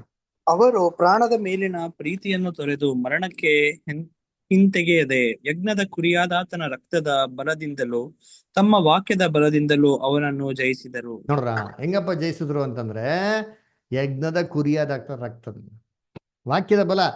ಯೇಸು ಕ್ರಿಸ್ತನ ಒಂದು ವಾಕ್ಯನ ಉಪಯೋಗಿಸಿ ವಾಕ್ಯಗಿರಂತ ಎಲ್ಲ ಮಾತುಗಳನ್ನ ತನಗೆ ಅಪ್ಲೈ ಮಾಡೋದ್ ಮುಖಾಂತರ ಏನಪ್ಪ ಮಾಡಿದ್ರು ಅವ್ರು ಜಯಿಸಿದ್ರು. ಈ ತರ ಪೇಪಸಿ ಸಿಸ್ಟಮ್ ಹೋಗಿ ಪೇಗನಿಸಮ್ ಹೋಗಿ ಪೇಪಸಿ ಸಿಸ್ಟಮ್ ಏನಾಯ್ತಲ್ಲಿ ಅಲ್ಲಿ ಅಧಿಕಾರಕ್ಕೆ ಬಂತಂತೆ. ಅಲ್ಲ ಅದು ನೋಡ್ಬೇಕಾದ್ರೆ ನೋಡಿ ನೆಕ್ಸ್ಟ್ ಏನ್ ಹೇಳ್ತಾರೆ ಏನ್ರಿ ನೆಕ್ಸ್ಟ್ ಮುಂದಕ್ಕೆ ಓದಿ ಬಂದ್ರಂಗೆ ಕಂಟಿನ್ಯೂ ಮಾಡಿ. ಪರಲೋಕವೇ ಅದರಲ್ಲಿ ವಾಸ ಮಾಡುವವರೇ ಹರ್ಷಗೊಳ್ಳಿರಿ. ಭೂಮಿಯೇ ಸಮುದ್ರವೇ ನಿಮ್ಮ ದುರ್ಗತಿಯನ್ನು ಏನು ಹೇಳಲಿ. ಸೈತಾನನು ತನಗಿರುವ ಕಾಲವು ಸ್ವಲ್ಪವೆಂದು ತಿಳಿದು ಮಹಾರೌದ್ರವುಳ್ಳವನಾಗಿ ನಿಮ್ಮ ಕಡೆಗೆ ಇಳಿದು ಬಂದಿದ್ದಾನೆ ಎಂಬುದಾಗಿ ಹೇಳಿತು. ನೋಡ್ರ ಸೇತಾನ್ ಏನಂತೆ ಕಾಲ ಕೊಂಚವಾಗಿಂದ ರೌದ್ರಿಂದ ಬಂದವನಂತೆ. ಅದಕ್ಕೆ ಸೇತಾನ್ ತುಂಬಾ ಕಿಲ್ಲಾಡಿ ಏನ್ರಿ ಅವನು ಪೇಗನ್ ಧರ್ಮದಿಂದ ಏನ್ ಮಾಡಕ್ಕಾಗಿಲ್ವೋ ಅದನ್ನ ಪೇಪಸಿ ಮುಖಾಂತರ ಮಾಡಿದ್ರಿ ಅಲ್ವರ. ಏನಪ್ಪಾ ಏನ್ರಿ ಅವರು ರೋಮಲ್ಲಿರೋಂಥ ಧರ್ಮಗಳ ಮುಖಾಂತರ ಕ್ರಿಸ್ತನ ಅಪೋಸ್ ಮಾಡಕ್ ಶುರು ಮಾಡ್ದ, ಆಗ್ಲಿಲ್ಲ. ಅಪೋಸ್ ಚೆನ್ನಾಗಿ ಕೆಲಸ ಮಾಡಿದ್ರು ಎಲ್ಲಾ ಕಡೆ ಏನ್ರಿ ಕ್ರೈಸ್ತವ್ರ ಒಂದು ವಾಕ್ಯನ ಬಿತ್ತನೆ ಮಾಡಂತೆ. ಸೇತಾನ್ ಏನ್ ಮಾಡ್ದ ಕ್ರಿಸ್ತನ್ನ ಅಪೋಸ್ ಮಾಡೋ ಬದಲು ಕ್ರಿಸ್ತನ್ನ ಅಪ್ಕೊಂಡ್ಬಿಟ್ಟ. ನಾವು ಸ್ತ್ರೀ ಅನ್ಸತಿ ಪದ ಕೇಳಿದಿರಲ್ವಾ, ಏನ್ ಮಾಡ್ತಾನೆ ಏನ್ರಿ ಹೆಂಗಾರ ಮಾಡಿ ಕಾಲ್ನ ಕಚ್ಬೇಕು ಅಂತ ಪ್ರಯತ್ನ ಮಾಡ್ತಾರೆ. ಏನೋ ಸರ್ಪ. ಯಾವಾಗ ಏಸು ಕ್ರಿಸ್ತು ಸಿಕ್ಲಿಲ್ವೋ ಏನ್ರಿ ಯಾವಾಗ ಏಸು ಕ್ರಿಸ್ತು ಅಂತ ಬಾಯಿನಲ್ಲಿ ನಾನು ಸಾಯ್ಬೇಕು ಅಂತ ಹೇಳಿದ್ರು ಸೇತಾನ್ ಪ್ಲಾನ್ ಚೇಂಜ್ ಮಾಡ್ಬಿಟ್ಟ. ಓಹೋ ಹಂಗಾರೆ ಇವ್ರೇನೋ ಸ್ಕೀಮ್ ಆಗ್ತಾವ್ರಪ್ಪ. ಇಷ್ಟು ದಿನ ನಾನು ಸಾಯಿಸೋದಕ್ಕೆ ಪ್ರಯತ್ನ ಮಾಡಿದಾಗಲೇ ಎಸ್ಕೇಪ್ ಆದವರು ಇವತ್ತು ಅವರೇ ಸಾಯ್ತೀನಿ ಅಂತ ಹೇಳಿದ್ರೆ ಇದು ನನಗೇನೋ ವಿಪತ್ತಿದೆ ಅಂತ ಏನ್ ಮಾಡಿದ ಸೇತಾನ್ ತನ್ನ ಪ್ಲಾನ್ ಚೇಂಜ್ ಮಾಡ್ಬಿಟ್ಟ. ಅದೇ ತರ ರೀ ಯಾವಾಗ ಏನ್ರಿ ಆ ರೋಮಲ್ಲಿರೋಂಥ ಧರ್ಮದ ಮುಖಾಂತರ ಕ್ರೈಸ್ತವ್ರನ್ನ ಏನ್ರಿ ಅಪೋಸ್ ಮಾಡಿ ಕ್ರೈಸ್ತ ಸಮುದಾಯನ ಸರ್ವನಾಶ ಮಾಡಕ್ಕಾಗಿಲ್ವೋ ಏನ್ ಮಾಡಂದ್ರೆ ಕ್ರೈಸ್ತ ಸಮುದಾಯನ ಅಪ್ಕೊಂಡ್ಬಿಟ್ಟ. ಸುಳ್ಳು ಕ್ರೈಸ್ತವ್ರ ಮುಖಾಂತರ ಸುಳ್ಳು ಉಪದೇಶಗಳ ಮುಖಾಂತರ ಏನ್ರಿ ರೋಮ್ ರಾಜ್ಯದಲ್ಲೇ ತನ್ನ ಒಂದು ಸಭೆಯ ಆಡಳಿತನೇ ಮಾಡ್ದ ನಡೆಸ್ತಾ ಅದರ. ಅದಕ್ಕೆ ಕರ್ತನಲ್ಲಿ ಪ್ರೀತಿ ಅಂತ ಸೊರಸರುಗಳೇ ಏನ್ರಿ ನಾವು ನೋಡ್ತೀರಿ ಬೈಬಲಲ್ಲಿ ಅಂತಂದ್ರೆ ಏನ್ರಿ ಕ್ರಿಸ್ತ ವಿರೋಧಿ ಸಭೆಯೊಳಗೆ ಬೆಳೆದ್ ನಾವ್ ಏನ್ ಮಾಡ್ತೀರಿ ಅಲ್ಲಿ ನೋಡ್ತೀರಿ ಅಲ್ವರ. ಆಮೇಲೆ ನಾವೇನಪ್ಪ ನೋಡ್ತೀರಿ ಅಲ್ಲಿ ಎಷ್ಟು ಕಾಲ ಕೊಡಲ್ಪಡ್ತಂತೆ 1260 ಏನ್ರಿ ದಿವಸಗಳು ಕೊಡಲ್ಪಡ್ತಂತೆ. ಆ ಸಂದರ್ಭದಲ್ಲಿ ಏನಾಯ್ತು ಸ್ತ್ರೀಗೆ ಆ ಅಡವಿಯಲ್ಲಿ ಸ್ತ್ರೀನ ಯಾರು ಕಾಪಾಡಿದ್ರಂತೆ. ಪ್ರಕಟಣೆ 12ನೇ ಅಧ್ಯಾಯ 14ನೇ ವಾಕ್ಯ. Revolution 12th chapter 14th verse. Revolution 12:14. ಓದಿ ಜೇಕಬ್. ಆ ಸ್ತ್ರೀಯು ಅರಣ್ಯದಲ್ಲಿದ್ದ ತನ್ನ ಸ್ಥಳಕ್ಕೆ ಹಾರಿ ಹೋಗುವುದಕ್ಕಾಗಿ ಆಕೆಗೆ ದೊಡ್ಡ ಗರುಡ ಪಕ್ಷಿಯ 2 ರೆಕ್ಕೆಗಳು ಕೊಡಲ್ಪಟ್ಟವು. ಅಲ್ಲಿ 1 ಕಾಲ 2 ಕಾಲ ಅರ್ಧ ಕಾಲ ಸರ್ಪನ ಮುಖಕ್ಕೆ ಮರಿಯಾಗಿ ಪೋಷಣೆ ಹೊಂದುತ್ತಾಳೆ. ನೋಡ್ರ ಅಲ್ಲಿ ಅಂತಾರೆ ಸೇಮ್ ಅದನ್ನ ಹೇಳ್ತಾರೆ. ಅಡವಿಯಲ್ಲಿ ಇದ್ರಲ್ಲ ಅಡವಿಯಲ್ಲಿ ಸ್ತ್ರೀನ ಯಾರಪ್ಪ ನೋಡ್ಕೊಂಡ್ರು ಅಂತಂದ್ರೆ 2 ಗರುಡ ಪಕ್ಷಿಗಳಿರುವಂತ 2 ರೆಕ್ಕೆಗಳು ಅಂತ ಹೇಳ್ತಾರೆ. ಏನಿದು ಗರುಡ ಪಕ್ಷಿಗಿರುವಂತ 2 ರೆಕ್ಕೆ ಎಲ್ಲ ಬೈಬಲ್ ಇದ್ದಾರೆ, ಎಲ್ಲ ಕೋಡೆಡ್ ಲ್ಯಾಂಗ್ವೇಜ್ ಅಲ್ರ. ಏನ್ರಿ ಅಡವಿಗೆ ಓಡೋಗ್ಬಿಟ್ಲು ಅಂದ್ರೆ ಯಾರು ಪ್ರಾಮುಖ್ಯತೆ ಇಲ್ದಿರಂತ ಸ್ಥಳ. ಸ್ತ್ರೀಗೆ ಸಭೆನ ಯಾರೋ ಪರಿಗಣಿಸ್ತಿರಂತ ಒಂದು ಸಂದರ್ಭ ಅಲ್ವರ. ಎಷ್ಟು ಕಾಲ ಸೇಮ್ 3.5 ಕಾಲ ಅಂತಂದ್ರೆ ಏನ್ರಿ ದ ಗ್ರೇಟ್ ಆಂಟಿಕ್ರಿಸ್ಟ್ ಪೀರಿಯಡ್ 1560 ವರ್ಷಗಳು. ಅವ್ರಿಗೆ ಪೋಷಣೆ ಆಗೋದಕ್ಕೆ ಏನಪ್ಪ ಕೊಟ್ರಂದ್ರೆ ಹದ್ದಿಗಿರುವಂತ 2 ರೆಕ್ಕೆಗಳು ಅಂತ ಹೇಳ್ತಾರೆ. ಅದರ ಹದ್ದಿನ ರೆಕ್ಕೆಗಳನ್ನೇನೋ ಅದರ ಸತ್ಯವೇದದಲ್ಲಿ ಹದ್ದಿಗೆ ಏನ್ರಿ ಎಷ್ಟು ರೆಕ್ಕೆ ಇದೆ? ಒಂದಿದೆಯಾ 2 ಇದೆಯಾ? 2 ರೆಕ್ಕೆ ಸಮವಾಗಿದೆ. 2 ರೆಕ್ಕೆ. ಅದರ 2 ರೆಕ್ಕೆಗಳು ಅಂತಂದ್ರೆ ಏನ್ರಿ ಸತ್ಯವೇದದಲ್ಲಿ ಅಂತ 2 ಭಾಗಗಳು, ಹೊಸ ಒಡಂಬಡಿಕೆ ಹಳೆ ಒಡಂಬಡಿಕೆ. ದೇವರ ವಾಕ್ಯ ರೆಕ್ಕೆಗಳು ಅಂತಂದ್ರೆ ಬೈಬಲಲ್ಲಿ ಹದ್ದಿನ ರೆಕ್ಕೆಗಳು ಅಂತಂದ್ರೆ ದೇವರ ವಾಕ್ಯ. ಚೆನ್ನಾಗಿ ಅರ್ಥ ಇದೆಯಾ? ಪ್ರಕಟಣೆ 4ನೇ ನೋಡಿದ್ರಿ ನಾವು ತರೈಕತ್ತ ಕ್ಲಾಸಲ್ಲಿ ಏನ್ ನೋಡಿದ್ರಿ? ದೇವ್ರಿಗಂತ 4 ಗುಣಲಕ್ಷಣಗಳು. ಪ್ರಕಟಣೆ 4ನೇ ನೋಡ್ಬೇಕು ಹೆಂಗ್ ನೋಡ್ತೀರಿ? ಆ ಸಿಂಹಾಸನದ ಸುತ್ತಲೂ ಸಿಂಹಾಸನ ಮಧ್ಯದಲ್ಲಿ ಜೀವಿಗಳಿತ್ತು. ಮೊದಲನೇ ಜೀವಿ ಸಿಂಹದಾಗಿತ್ತು. ಎರಡನೇ ಜೀವಿ ಹೋರಿಯಾಗಿತ್ತು, ಮೂರನೇ ಜೀವಿ ಮನುಷ್ಯನ ಮುಖದಾಗಿತ್ತು, ನಾಲ್ಕನೇ ಜೀವಿ ಹಾರುವಂತ ಗರುಡ ಪಕ್ಷಿಗಳ ತರ ಇತ್ತು ಅಂತ ಹೇಳ್ತಾರೆ. ಇದು 4 ಗುಣಗಳು. ಸಿಂಹ ಅಂದ್ರೆ ಏನ್ರಿ? ಪವರ್. ಅದರ ಒಂದು ಆ ಓತ ಸಾರಿ ಅಂತ್ರಿ ಬುಲಕ್ ಅಂತ ನೋಡಿದ್ರೆ ಏನಪ್ಪಾ ಅಂದ್ರೆ ಜಸ್ಟಿಸ್. ಅದರ ಮನುಷ್ಯನ ಮುಖ ಅಂದ್ರೆ ಪ್ರೀತಿ. ಗರುಡ ಪಕ್ಷಿ, ಹಾರುವಂತ ಗರುಡ ಪಕ್ಷಿ ಅಂತಂದ್ರೆ ದೇವರ ಜ್ಞಾನ. ಈ ದೇವರ ಜ್ಞಾನಕ್ಕೆ, ದೇವರ ವಾಕ್ಯಕ್ಕೆ 2 ಭಾಗಗಳಿದೆ, ಹಳೆ ಒಡಂಬಡಿಕೆ, ಹೊಸ ಒಡಂಬಡಿಕೆ. ಅದನ್ನೇ ಸೂಚನೆ ಮಾಡೋದು. ಬೇಕಾದ್ರೆ ಓದೋಣ ವಾಕ್ಯ. ಎಜೆಕಿಯಲ್ 10ನೇ ಅಧ್ಯಾಯ 5ನೇ ವಾಕ್ಯ. ಪ್ರಸನ್ನ ಬದರ್ ಓದ್ತೀರಾ? ಎಜೆಕಿಯಲ್ 10 ಚಾಪ್ಟರ್ 5th ವರ್ಸ್ ಓದ್ಬೋದಾ? ಎಜೆಕಿಯಲ್ 10ನೇ ಅಧ್ಯಾಯ 5ನೇ ವಾಕ್ಯ. ಸರಿ, ಬೇರೆ ಯಾರು ಓದ್ತೀರಾ? ಓದ್ತೀನಿ. ಹೋಗಿ. ಆಗ ಕೆರೂಬಿಗಳ ರೆಕ್ಕೆಗಳ ಶಬ್ದವು ಸರ್ವಶಕ್ತನಾದ ದೇವರು ಮಾತಾಡುವ ಧ್ವನಿಯಷ್ಟು ಅದೇನದು ಹಾ, ನೋಡ್ರ ದೇವರು ಮಾತಾಡೋಂತ ಧ್ವನಿ ಎಷ್ಟಿತ್ತಂತೆ. ರೆಕ್ಕೆಗಳು ಏನ್ರಿ? 2 ರೆಕ್ಕೆಗಳಂದ್ರೆ ಹಳೆ ಒಡಂಬಡಿಕೆ, ಹೊಸ ಒಡಂಬಡಿಕೆ ರೀ. ಸಭೆನ ಆ ಕಾಲದಲ್ಲಿ ಕಾಪಾಡಿದ್ದೆ ಹಳೆ ಒಡಂಬಡಿಕೆ, ಹೊಸ ಒಡಂಬಡಿಕೆ ರೀ. ಅದರ ಅದೇ ವಾಕ್ಯವಂತ ನಂಬಿಕೆ ಏನ್ ಮಾಡ್ತದೆ? ಸಭೆನ ಕಾಪಾಡ್ತು. ಎಷ್ಟು ದಿವಸಗಳು ಕಾಪಾಡ್ತು ಏನ್ರಿ? 3.5 ವರ್ಷ, 1260 ದಿವಸಗಳು. ಸರಿ, ಇವಾಗ 1260 ದಿವಸಗಳು ಆಯ್ತಪ್ಪ. ಏನಾಗಬೇಕು? ಸ್ತ್ರೀ ವಾಪಸ್ಸು ಅಡವಿಯಲ್ಲಿ ಓಡೋಗ್ಬಿಟ್ಟವಳೆ. ನೀವು ಸ್ತ್ರೀ ಏನಾಗಬೇಕು? ತಿರ್ಗಾ ಅಲ್ಲಿ ಬರ್ಬೇಕು, ನಗರಕ್ಕೆ ಬರಬೇಕು, ತಿರ್ಗಾ ಸಿಟಿ ಒಳಗೆ ಬರಬೇಕು. ಅಂದ್ರೆ ಏನು? ಸ್ತ್ರೀ ತಿರ್ಗಾ ಪ್ರಾಮುಖ್ಯತೆಗೆ ಬರಬೇಕು. ಸ್ತ್ರೀನ ಲೆಕ್ಕ ಆಗ್ತಾ ಇರಲ್ಲ ಸಭೆ. ಏನ್ರಿ? ಸಭೆ ಲೆಕ್ಕಕ್ಕೆ ಇರಲ್ಲ ರೀ. ಆದ್ರೆ ಸಭೆ ಇವಾಗ ಏನಾಗಬೇಕು? ನಿಜವಾದ ಸಭೆ ಬೆಳಕಿಗೆ ಬರಬೇಕು. ಸೇತನ್ ಬಿಡ್ತಾನೆ? ಹೇಳ್ರಿ. ಅಪೋಸಸ್ ಬದುಕಿರ್ಬೇಕಾರನೇ ಸಭೆ ಹಾಳಾಗ್ಬೇಕು ಅಂತ ಪ್ರಯತ್ನ ಮಾಡಿರೋಂಥ ಸೇತಾನು ಏನ್ರಿ ಇವಾಗ ಸಭೆ ವಾಪಸ್ಸು ಪ್ರಾಮುಖ್ಯತೆಗೆ ಬರ್ತದೆ, ಬೈಬಲ್ ಎಲ್ಲ ಹೊರಗಡೆ ಬರ್ತದೆ, ಜನಗಳಿಗೆಲ್ಲ ಸತ್ಯ ಗೊತ್ತಾಗ್ತಾನೆ. ಸೇತಾನ್ ಸುಮ್ಮನೆ ಬಿಡ್ತಾನ? ಇಲ್ಲ ರೀ. ಅವನೇನ್ ಮಾಡ್ದ? ಪ್ರಕಟಣೆ 12ನೇ ಅಧ್ಯಾಯ 15ನೇ ವಾಕ್ಯ ಓದ್ರಿ, ಕೊಟ್ಟಿದ್ದಾರೆ. ಪ್ರಕಟಣೆ 12ನೇ ಅಧ್ಯಾಯ 15ನೇ ವಾಕ್ಯ. ಜೋಸಫ್ ಬದರ್ ಓದ್ತೀರಾ?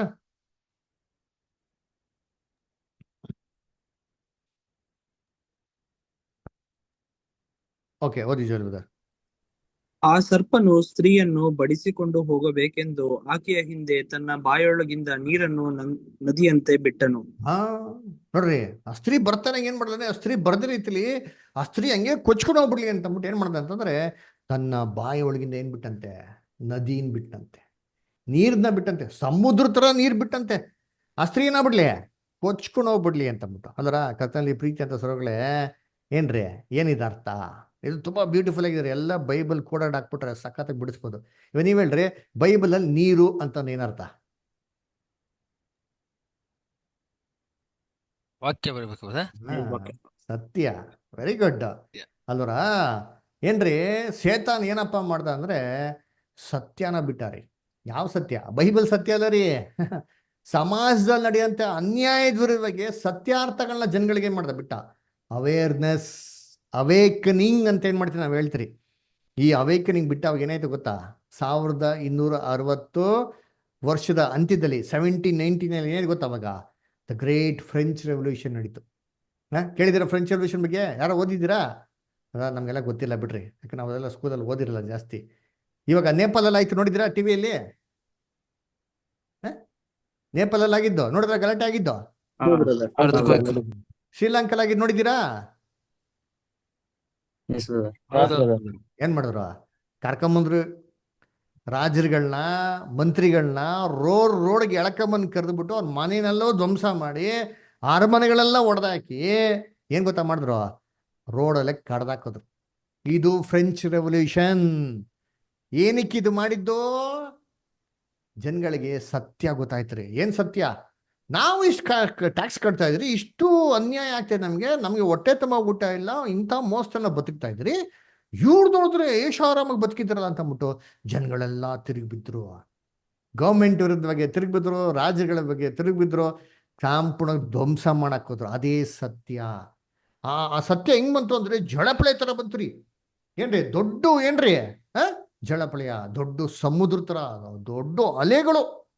ಏನಿದು ಸಮುದ್ರ ಅಲೆಗಳು ಅಂತಂದ್ರೆ? ಏಷಾಯ 57:20 ಓದ್ರಿ ಯಾರಾದ್ರು. ಏಷಾಯ 57:20, ಐಸೈಯಾ 57:20 ಓದ್ರಿ.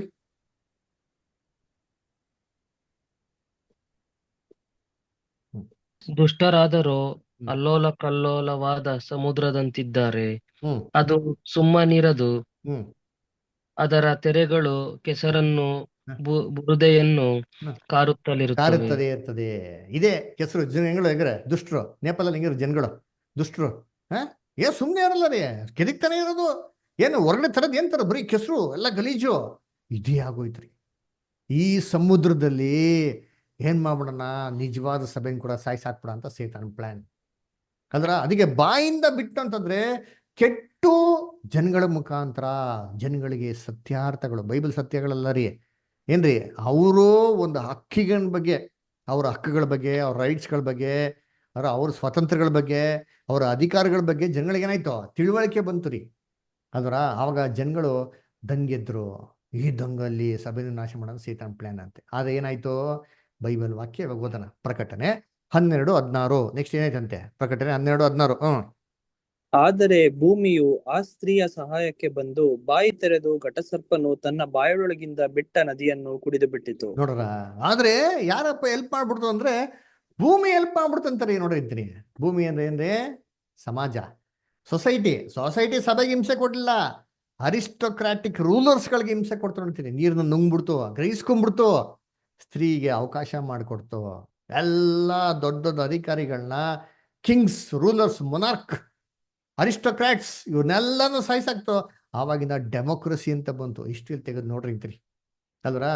ಏನ್ರಿ, ಆವಾಗೇ ಏನಪ್ಪ ಆಗಿದ್ದು, ಕರ್ತನಲ್ಲಿ ಪ್ರೀತಿ ಅಂತ ಸೊರಸಗಳೇ ಎಲ್ಲ ಅಧಿಕಾರದಂತ ಕೆಡವಾಕಿ ಏನ್ ಗೊತ್ತಾಯ್ತು, ಸಮುದ್ರ ಹೊರಗಡೆ ಬರಕ್ ಶುರು ಆಯ್ತು ಅಲ್ವರ. ಏನಪ್ಪ ಬಂತು ಅಂತಂದ್ರೆ, ಕರ್ತನಲ್ಲಿ ಪ್ರೀತಿ ಅಂತ ಸೋದರಸರುಗಳೇ ಸತ್ಯ ಹೊರಗಡೆ ಬಂತು. ಅವಾಗೇ 1799 ಫಸ್ಟ್ ಟೈಮ್ ಬೈಬಲ್ ಸೊಸೈಟಿ ಅಂತ ಬಂದಿತ್ತು. ಪ್ರೊಟೆಸ್ಟೆಂಟ್ಸ್ ರೋಮನ್ ಕ್ಯಾಥಲಿಕ್ ವಿರುದ್ಧವಾಗಿ ರಿವೋಲ್ಟ್ ಮಾಡಿ ಏನ್ರಿ, ಏನ್ ಮಾಡಿರತ್ತೆ, ದೊಡ್ಡ ಒಂದು ಫಾರ್ಮೇಶನ್ ಶುರು ಮಾಡಿದ್ರಲ್ಲ. ಆ ಪ್ರೊಟೆಸ್ಟೆಂಟ್ಸ್ಗೆ ಒಳ್ಳೆ ಪ್ಲಾಟ್ಫಾರ್ಮ್ ಸಿಕ್ತು. ರಿಫಾರ್ಮೇಶನ್ ನಡೀತಲ್ಲ, ಅವ್ರಿಗೆ ಈ ಫ್ರೆಂಚ್ ರೆವಲ್ಯೂಷನ್ ಮುಖಾಂತರ ಒಳ್ಳೆ ಪ್ಲಾಟ್ಫಾರ್ಮ್ ಸಿಕ್ತು ರೀ. ಅವಾಗ ಏನಪ್ಪ ಮಾಡೋದು ಅಂತಂದ್ರೆ ಏನ್ರಿ, ಬೈಬಲ್ನ ಟ್ರಾನ್ಸ್ಲೇಷನ್ ಮಾಡಕ್ ಶುರು ಮಾಡಿದ್ರು, ಬೈಬಲ್ನ ಪ್ರಿಂಟ್ ಮಾಡಕ್ ಶುರು ಮಾಡಿದ್ರು, ಬೈಬಲ್ ಸೊಸೈಟೀಸ್ನ ಮಾಡಕ್ ಶುರು ಮಾಡಿದ್ರು. ಎಲ್ಲಾ ಕಡೆ ಏನ್ ಮಾಡಿದ್ರು ರೀ, ಸಭೆಗಳನ್ನ ಕಟ್ಟಕ್ಕೆ ಶುರು ಮಾಡಿದ್ರು. ಕರ್ತನಲ್ಲಿ ಪ್ರೀತಿ ಅಂತ ಸೊರಗಳೇ ಈ ರೀತಿ ಏನ್ರಿ, ನಮ್ಗೆ ಪ್ರಕಟಣೆ ಪುಸ್ತಕದಲ್ಲಿ ಏನಪ್ಪ ಕೊಟ್ಟಿದ್ದಾರೆ ಅಂತಂದ್ರೆ, ದ ಗ್ರೇಟ್ ಆಂಟಿಕ್ರೈಸ್ಟ್ ಸಿಸ್ಟಮ್. ಯಾವ ರೀತಿ ಏನ್ರಿ ಸೀಕ್ರೆಟ್ ಆಗಿ ಸಭೆಯೊಳಗೆ ಬೆಳೀತು, ಯಾವ ರೀತಿ ಅದು ಪ್ರಾಮುಖ್ಯತೆಗೆ ಬಂತು, ಯಾವ ರೀತಿ ಅದನ್ನ ಏನ್ರಿ ದೇವರು ಅದನ್ನ ಅನುಮತಿ ಕೊಟ್ಟರು ಆಳ್ವಿಕೆ ಮಾಡಕ್ಕೆ. 1260 ವರ್ಷಗಳಂತ ನೋಡಿದ್ರಿ. ಆದ್ರೆ ಇವಾಗ 1260 ವರ್ಷಗಳು ಮುಗೀತು. ಪೇಪರ್ಸಿಗಿರೋಂಥ ಒಂದು ಮುಖ್ಯವಾಗಿರೋಂಥ ಕಾಲ ಏನಾಯ್ತು, ಮುಗಿದೋಗಿದೆ. ಇನ್ನ ಅತಿ ಶೀಘ್ರದಲ್ಲಿ ಕ್ರಿಸ್ತನು ಏನಪ್ಪ ಮಾಡ್ತಾರೆ ಅಂದ್ರೆ, ಈ ಗ್ರೇಟ್ ಆಂಟಿಕ್ರೈಸ್ಟ್ ಸಿಸ್ಟಮ್ನ ಏನ್ರಿ ಕಂಪ್ಲೀಟ್ ಆಗಿ ಏನ್ ಮಾಡ್ತಾರೆ, ನಾಶ ಮಾಡ್ತಾರೆ ಇದನ್ನ ಮುಂದೆ ಬರೋ ದಿನಗಳಲ್ಲಿ ನಮ್ಮ ಕಣ್ ಮುಂದೆ ನಾವೇನ್ ಮಾಡ್ಬೋದು, ನೋಡ್ಬೋದು. ನೋಡಿ, ಇವತ್ತು ಪೋಪ್ ಇದ್ದಾರೆ, ಪೋಪ್ ಇಲ್ಲ ಅಂತಲ್ಲ.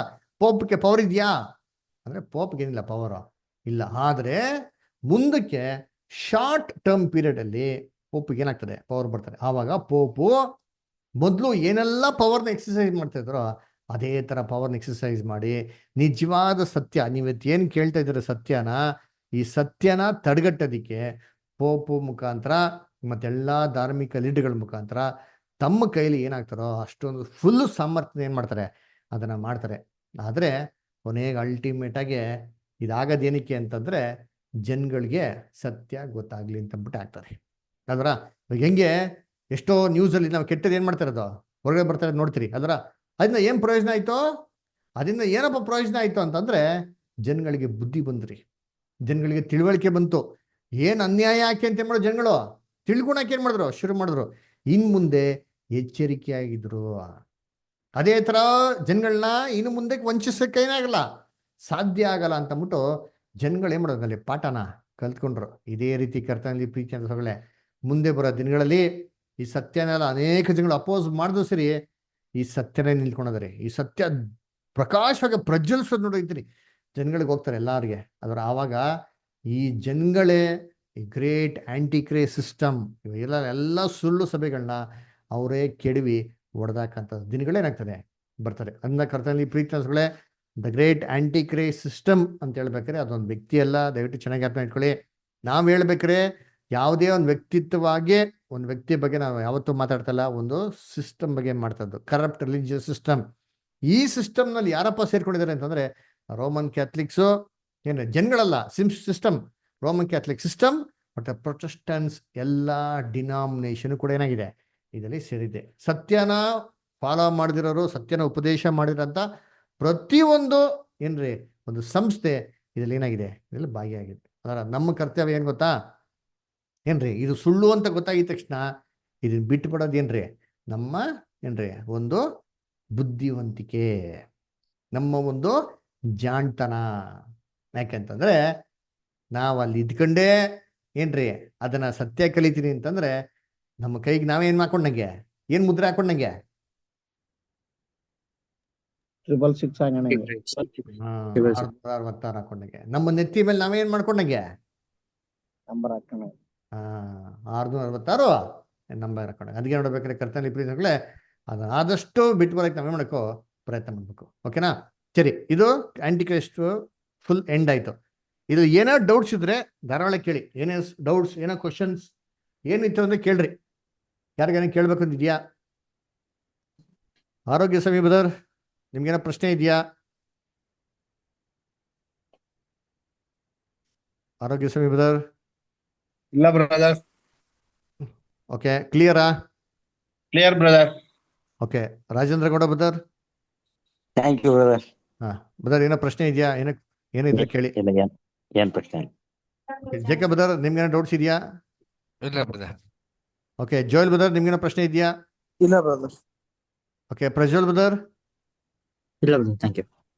Okay, Prasanna brother? ಇಲ್ಲ ಬ್ರದರ್, ಇಲ್ಲ. Okay, Susalikar Simon brother? Susalikar Simon brother? Okay, Joseph brother? ಏನಿಲ್ಲ brother, thank you. Okay, Varun brother? Brother, ಹ್ಮ್ ಈಗ ಹೇಳಿದಲ್ಲ ಇಷ್ಟೊತ್ತು, ಹ್ಮ್ ಇದೆಲ್ಲ ನಡೆಯೋದ ಅವಶ್ಯಕತೆ ಇದೆಯಾ? ನಡೀತಾ ಇದೆಯಲ್ಲ, ನಡೆದ್ಬಿಡಿದೆ ಕೆಲವು ವಿಚಾರಗಳೆಲ್ಲ. ಹಾ. ಇವಾಗ ಕ್ರಿಸ್ತ ವಿರೋಧಿ ಕಾಲಗಳು ಆಲ್ರೆಡಿ ಏನಾಗ್ಬಿಡ್ತು, 1260 ವರ್ಷಗಳು ಮುಗಿದೋಯ್ತು ಅಲ್ವರ? ಹೌದು. ಸೊ ಈ ಜಗತ್ತಲ್ಲಿ ಇವೆಲ್ಲ ನಡಿಬೇಕಾಗಿರೋದು ಅಲ್ವರ? ನಡಿಯಕ್ಕೆ ಅವಶ್ಯಕತೆ ಇರಲಿಲ್ಲ ಅಂದ್ರೆ ದೇವರು ನಮ್ಗೆ ಬೈಬಲ್ ಏನ್ ಮಾಡ್ತಾ ಇರಲಿಲ್ಲ, ಕೊಡ್ತಾ ಇರಲಿಲ್ಲ. ಅಪೋಸ್ಟಲ್ ಪೌಲ್ ಏನ್ ಬರೀತಾರೆ, 2ನೇ ಥೆಸಲೋನಿಕ 2ನೇ ಅಧ್ಯಾಯದಲ್ಲಿ ಬರಿಬೇಕಾದ್ರೆ, ಯೇಸು ಕ್ರಿಸ್ತನ 2ನೇ ಬರೋಕೆ ಬರೋದಕ್ಕಿಂತ ಮುಂಚೆ ಕ್ರಿಸ್ತ ವಿರೋಧಿ ಬರಬೇಕು ಅಂತ ಹೇಳ್ತಾರೆ. ಹಂಗಂದ್ರೆ 2ನೇ ಬರುವಿಕೆಯ ಸ್ಟಡಿ ಮಾಡೋದಕ್ಕಿಂತ ಮುಂಚೆ ಕ್ರಿಸ್ತ ವಿರೋಧಿ ಬಗ್ಗೆ ನಾವು ಸ್ಟಡಿ ಮಾಡೋದು ತುಂಬಾ ಇಂಪಾರ್ಟೆಂಟ್. ಓಕೆನ್ರಾ? ಅದಕ್ಕೆ ನಾವೇನ್ ಮಾಡಿದ್ ನೋಡಿದ್ದು. ಇದ್ರಲ್ಲಿ ನಿಮ್ಗೆ ಏನೋ ಪ್ರಶ್ನೆ ಇದೆಯಾ, ಏನೋ ಕ್ವಶನ್ಸ್ ಇದ್ರೆ ಕೇಳ್ರಿ. ಆದ್ರೆ ಬ್ರದರ್, ಒಂದು 7 ವರ್ಷ ಏನೋ ಹೇಳ್ತಾ ಇದಾರಲ್ಲ ಬ್ರದರ್, ಕೇಳ್ಕೊ ಬಂದಿದೆ ಬೇರೆ ಸಭೆಗಳೆಲ್ಲ ಪ್ರಕಾರ 7 ವರ್ಷ ಒಂದು ಪೀರಿಯಡ್ ಇದೆ, ಆದ್ಮೇಲೆ ಯೇಸು ರಹಸ್ಯ ಬರುವಿಕೆ ಅಂತ ಹೇಳ್ತಾರಲ್ಲ. ಓಕೆ, ಆ 7 ವರ್ಷದ ವಾಕ್ಯ ಎಲ್ಲರೂ ಇದೆಯಾ? ಯಾರು ನೋಡ್ಸಿದಾರ ನಿಮ್ಗೆ? ಬ್ರದರ್, ಇದು ಅರ್ಧ ಕಾಲ ಅಂತ ಒಂದು ಕಾಲ ಅಂತ ಇದೆಯಲ್ಲ, ಹಾ, ನಮ್ಗೆ ಇವಾಗ ಗೊತ್ತಾಯ್ತು. ಆದ್ರೆ ಅನೇಕ ನಮ್ಮ ನಮ್ಮ ಸಭೆಗಳೆಲ್ಲ ಈ ರೀತಿನೇ ಹೇಳ್ತಾರಲ್ಲ ಬ್ರದರ್. ಸರಿ. ಇವಾಗ ಅಲ್ಲಿ ವಾಕ್ಯದಲ್ಲಿ ನೋಡಿದ್ರೆ ಎಷ್ಟು ಬಂತು ಕಾಲಗಳು? ಆಮೇಲೆ ಒಂದು ಕಾಲ, ಅರ್ಧ ಕಾಲ ನೋಡಿದ್ರಿ. ಸೊ ಟೋಟಲ್ 3.5 ಕಾಲ ಬಂದ್ರಿ, ಕರೆಕ್ಟಾ? 7 ವರ್ಷ ಎಲ್ಲಿ ಬಂತು? ಅದೇ 3.5 ವರ್ಷ ಇಸ್ರೇಲ್ಗೆ ಅಂತ, 3.5 ವರ್ಷ ಆತರ ವಾಕ್ಯ ಎಲ್ಲ ಐತೆ. 3.5 ವರ್ಷ ಇಸ್ರೇಲ್ಗೆ ಅಂತ, 3.5 ವರ್ಷ ಇವ್ರಿಗೆ ಅಂತ ಮುಟ್ಟು ಎಲ್ಲೈತೆ ವಾಕ್ಯ? ಅದೇ ನಮ್ಗೆ ಹಂಗೆ ತುಪ್ಸಿ ಹಿಂಗ್ ಮಾಡ್ಬಿಟ್ಟಿದ್ದಾರೆ ಬ್ರದರ್ ನಮಗೆ. ಹಾ, ಕರೆಕ್ಟ್ ಇರ್ಬೋದು ಆದ್ರೆ ಅದಕ್ಕೆ ವಾಕ್ಯದ ಆಧಾರ ಇದೆಯಾ ಅಂತಂದ್ರೆ ಅದಕ್ಕೆ ವಾಕ್ಯದ ಆಧಾರ ಇಲ್ಲ ಅಂದ್ರ. ಆಮೇಲೆ ನಾವೇನ್ ನೋಡಿದ್ರಿ, ಇಲ್ಲಿ ಕೊಟ್ಟಿರಂತ 3.5 ವರ್ಷನ ನಾವು ಹಳೆಯ ಒಡಂಬಡಿಕೆ ಜೊತೆಗೆ ಏನ್ ಮಾಡಿದ್ರಿ, ಕ್ರಾಸ್ ಚೆಕ್ ಮಾಡಿದ್ರಿ. ಸತ್ಯವೇದ ಹೆಂಗ್ ಓದ್ಬೇಕು, ಇಲ್ಲಿ ಸ್ವಲ್ಪ ಅಲ್ಲಿ ಸ್ವಲ್ಪ ಏನ್ರಿ, ಸತ್ಯವೇದ ಏನ್ ಮಾಡ್ಬೇಕು ಅಂತ ಹೇಳ್ತಾರೆ, ಹುಡುಕಿ ಓದ್ರಿ, ಒಂದು ಜೊತೆ ಇಲ್ಲದೆ ಇರೋದು ಅಂತ ಹೇಳ್ತಾರೆ. ಎಲ್ಲವೂ ಜೊತೆಗಿರ್ತಾರೆ. ಅಂದ್ರೆ ಏನಪ್ಪಾ ಅಂದ್ರೆ ಒಂದು ಜೋಡಿ ವಾಕ್ಯಗಳು ಏನಾಗಿರ್ಬೇಕು ಇರ್ಬೇಕು. ನೋಡಿ, ಬೈಬಲ್ ಹೇಳ್ತಾರೆ, ಯೇಸು ಕ್ರಿಸ್ತು ನೀವು ಯಾವ್ದಾರೋ ಒಂದು ವಿಚಾರನ ಸ್ಥಾಪನೆ ಮಾಡ್ಬೇಕಾರೆ, ಅಂದ್ರೆ ಅದನ್ನ ನೀವು ಎಸ್ಟಾಬ್ಲಿಷ್ ಮಾಡ್ಬೇಕಾರೆ, ಅದನ್ನ ಫರ್ಮ್ ಆಗಿ ನೀವು ಡಾಕ್ಟ್ರಿನ್ ತರ ಪ್ರೂವ್ ಮಾಡ್ಬೇಕು ಅಂತಂದ್ರೆ ಎಷ್ಟು ಸಾಕ್ಷಿ ಬೇಕು? ಒಂದು ಅಥವಾ ಎಷ್ಟಂತೆ? ಎರಡು ಅಥವಾ ಎರಡು ಅಥವಾ ಮೂರು. ಎರಡು ಅಥವಾ ಮೂರು ಸಾಕ್ಷಿ ಬೇಕು. ಅಟ್ಲೀಸ್ಟ್ ಒಂದು ಬೈಬಲ್ ಎರಡು ಪ್ರೂಫ್ ಅಂತ ಇರ್ಬೇಕು. ಎರಡು ಪ್ರೂಫ್ ಇದೆಯಾ ಅಂತಂದ್ರೆ ಪ್ರೂಫೇ ಇಲ್ವಲ್ಲ ಅಲ್ಲಿ. ಬೈಬಲ್ನ ಪ್ರೂಫ್ ಇದ್ರೆ ಖಂಡಿತವಾಗಿ ನಾವು ಏನ್ ಮಾಡೋಣ, ನಮ್ಮನ್ನ ಅದರ ಒಂದನೇ ಪಾಯಿಂಟು. ಎರಡನೇ ಪಾಯಿಂಟು, ಹಾಗೆ ತಗೊಂಡ್ರು ಸರಿ, ವಾಕ್ಯದಲ್ಲಿಲ್ಲ, ಹಾಗೆ ನಾವು ತಗೊಂಡ್ರು ಸರಿ, ಕ್ರಿಸ್ತ ವಿರೋಧಿ ಬರ್ತಾರೆ, 3.5 ವರ್ಷ ಆಳ್ವಿಕೆ ಮಾಡ್ತಾರೆ ಅಂತಂದ್ರೆ ಅಪೋಸ್ಟಲ್ ಯೋಹಾನ ಯಾಕೆ ಹೇಳ್ಬೇಕಾಗಿತ್ತು, ಅಥವಾ ಅಪೋಸ್ಟಲ್ ಪೌಲ್ ಯಾಕೆ ಹೇಳ್ಬೇಕಾಗಿತ್ತು? ಈಗಲೇ ಅನೇಕ ಮಂದಿ ಕ್ರಿಸ್ತ ವಿರೋಧಿ ಇದಾರೆ ಅಂತ ಯಾಕೆ ಹೇಳ್ಬೇಕಾಗಿತ್ತು ಅಲ್ವರ? ಹಾಗಂದ್ರೆ ಅಪೋಸ್ಟಲ್ ಕಾಲದಲ್ಲೇ ಕ್ರಿಸ್ತ ವಿರೋಧಿ ಕಾಲ ಮುಗ್ದೋಯ್ತಾ? 3.5 ವರ್ಷ, 3 ವರ್ಷ, 7 ವರ್ಷ ಮುಗ್ದೋಯ್ತು ಅವಾಗೆ. ಮತ್ತೆ ನಾವ್ಯಾಕೆ ಇವಾಗ ಓದ್ಬೇಕು ಅದ್ ಬಗ್ಗೆ? ನಾವ್ಯಾಕೆ ಇವಾಗ ಅದನ್ನ ಕಾತ್ಕೊಂಡು ಕೂತಿರ್ಬೇಕು ಅಲ್ವರ? ಸೊ ಅದಲ್ಲೇ ನಮ್ಗೆ ಕ್ಲಿಯರ್ ಆಗಿ ಗೊತ್ತಾಗ್ತದೆ, ಕ್ರಿಸ್ತ ವಿರೋಧಿಯ ಕಾಲ ಅದು ನೇರವಾಗಿರೋಂಥ 7 ವರ್ಷ ಅಂತೂ ಅಲ್ವೇ ಅಲ್ಲ. ಫಸ್ಟ್ ಆಫ್ ಆಲ್ 7 ವರ್ಷ ಅಂತ ಎಲ್ಲೂ ಕೊಟ್ಟೂ ಇಲ್ಲ ಅದರ. ಆಮೇಲೆ ಕ್ರಿಸ್ತ ವಿರೋಧಿ ಯಾರು ಅಂತ ಗೊತ್ತಿಲ್ದ್ರ ಯಾರಿಗೋ ಒಬ್ಬ ವ್ಯಕ್ತಿಗೆ 7 ವರ್ಷ ಅಂತ ಅಪ್ಲೈ ಮಾಡೋದು ಇನ್ನೂ ದೊಡ್ಡ ತಪ್ಪು. ಓಕೆನಾ? ಸರಿ, ಬೇರೆ ಯಾರಾಗ ಪ್ರಶ್ನೆ? ವರುಣ್ ಬ್ರದರ್, ನಿಮ್ಗೇನೋ ಕೇಳ್ತಾ ಇದ್ರಿ? ಅದೇ ಬ್ರದರ್, ನಾನು ಸಿಕ್ಕಾಬಿಟ್ಟೆ ನಾನು ಕನ್ಫ್ಯೂಸ್ ಅಲ್ಲಿ ಇನ್ನೂ ನೀಟಾಗಿ ಕೇಳಿ ಕ್ಲಿಯರ್ ಅನ್ಕೊಂಡು. ಓಕೆ, ಯಾವ ವಿಚಾರದಲ್ಲಿ ನಿಮ್ಗೆ ಏನ್ ಡೌಟ್ ಇದೆ ಕೇಳಿ. ಬ್ರದರ್, ನಾನು ಇಷ್ಟು ದಿವಸ ಕೇಳಿರೋ ಟೀಚಿಂಗ್ ಬೇರೆ ತರ ಐತೆ, ಈಗಿದು ಇದೇ ಬೇರೆ ತರ ಹೋಗ್ತೈತೆ. ಇವಾಗ ಟೀಚಿಂಗು ಬೇರೆ ಇರ್ಬೋದು, ಖಂಡಿತವಾಗೂ ಬೇರೆ ಇರ್ತದೆ. ಯಾಕೆ ಬೇರೆ ಇದೆ ಅಂತ ಅನಿಸ್ತದೆ? ಇವಾಗ ಇಷ್ಟು ದಿನ ನೀವು ವಾಕ್ಯದಲ್ಲಿ ಕಲ್ತಿದ್ದೀರಾ ಅಲ್ಲ, ನೀವು ನಮ್ಮ ಹತ್ರ ಪಾಠ ಇಷ್ಟು ದಿನ ಕೇಳಿದ್ದೀರಲ್ವಾ? ಇದರಲ್ಲಿ ಏನೋ ಒಂದು ಸ್ಪೆಷಾಲಿಟಿ ಇದೆ. ಏನು ಅಬ್ಸರ್ವ್ ಮಾಡಿದ್ದೀರಾ ನೀವು?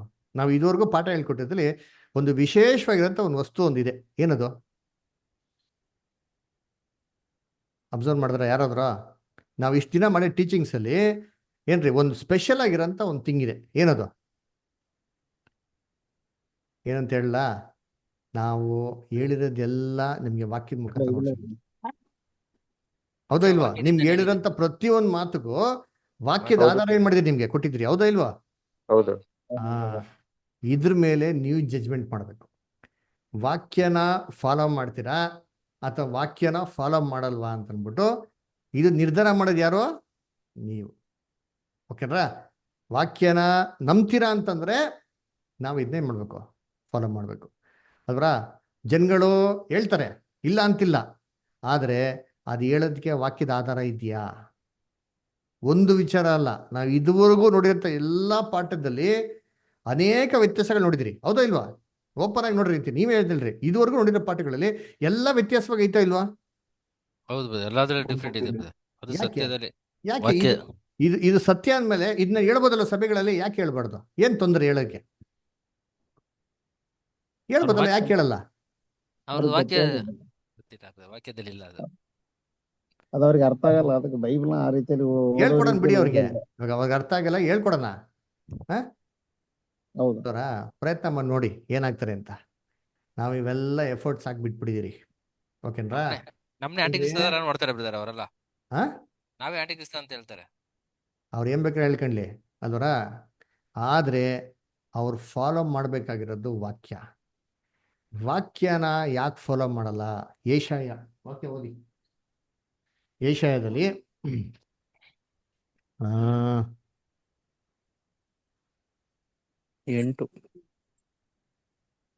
8ನೇ ಅಧ್ಯಾಯ 20ನೇ ವಾಕ್ಯ ಓದ್ರಿ ಅಂತ್ರಿ. ಯಾರಾದ್ರ ಕನ್ನಡದಲ್ಲಿ ಓದಿ, ಆಮೇಲೆ ಇಂಗ್ಲಿಷ್ ಅಥವಾ ತಮಿಳಲ್ಲಿ ಓದ್ರಿ ಯಾರಾದ್ರ. ದೇವರ ಉಪದೇಶವನ್ನು, ದೇವರ ಬೋಧನೆಯನ್ನು ವಿಚಾರಿಸುವ ಎಂದು ಅವರು ಹೇಳದಿದ್ದರೆ ಅವರಿಗೆ ಎಂದಿಗೂ ಬೆಳಗಾಗುವುದಿಲ್ಲ. ನೋಡ್ರ, ದೇವರ ವಾಕ್ಯನ ವಿಚಾರಿಸೋಣ, ದೇವ್ರ ವಾಕ್ಯನ ಫಾಲೋ ಮಾಡೋಣ, ದೇವ್ರ ವಾಕ್ಯದ ಪ್ರಕಾರ ಬಾಳೋಣ ಅಂತ ಯಾರಿಗೆ ಹೇಳಲ್ವೋ ಅವ್ರಿಗೆ ಎಂದಿಗೂ ಏನಾಗಲ್ವಂತೆ? ಬೆಳಕೆ ಆಗಲ್ವಂತೆ ಅಲ್ವರಾ? ಏನರ್ಥ ಬೆಳಕು ಅಂತಂದ್ರೆ? ಇಂಗ್ಲಿಷ್ ಓದ್ರಿ ನೋಡ ಅಂತೀರಿ ಬ್ರದರ್. ಇಂಗ್ಲಿಷ್ ಓದ್ರಿ. ಎಷ್ಟು brother? ಐಸಾಯ 8:20. To the law and to the testimony, if they speak not according to his word, it is because there is no light in them. It is because there is no light in them. ಏನ್ light ಅನ್ನೇನು? ಏನ್ light ಅನ್ನೇನು?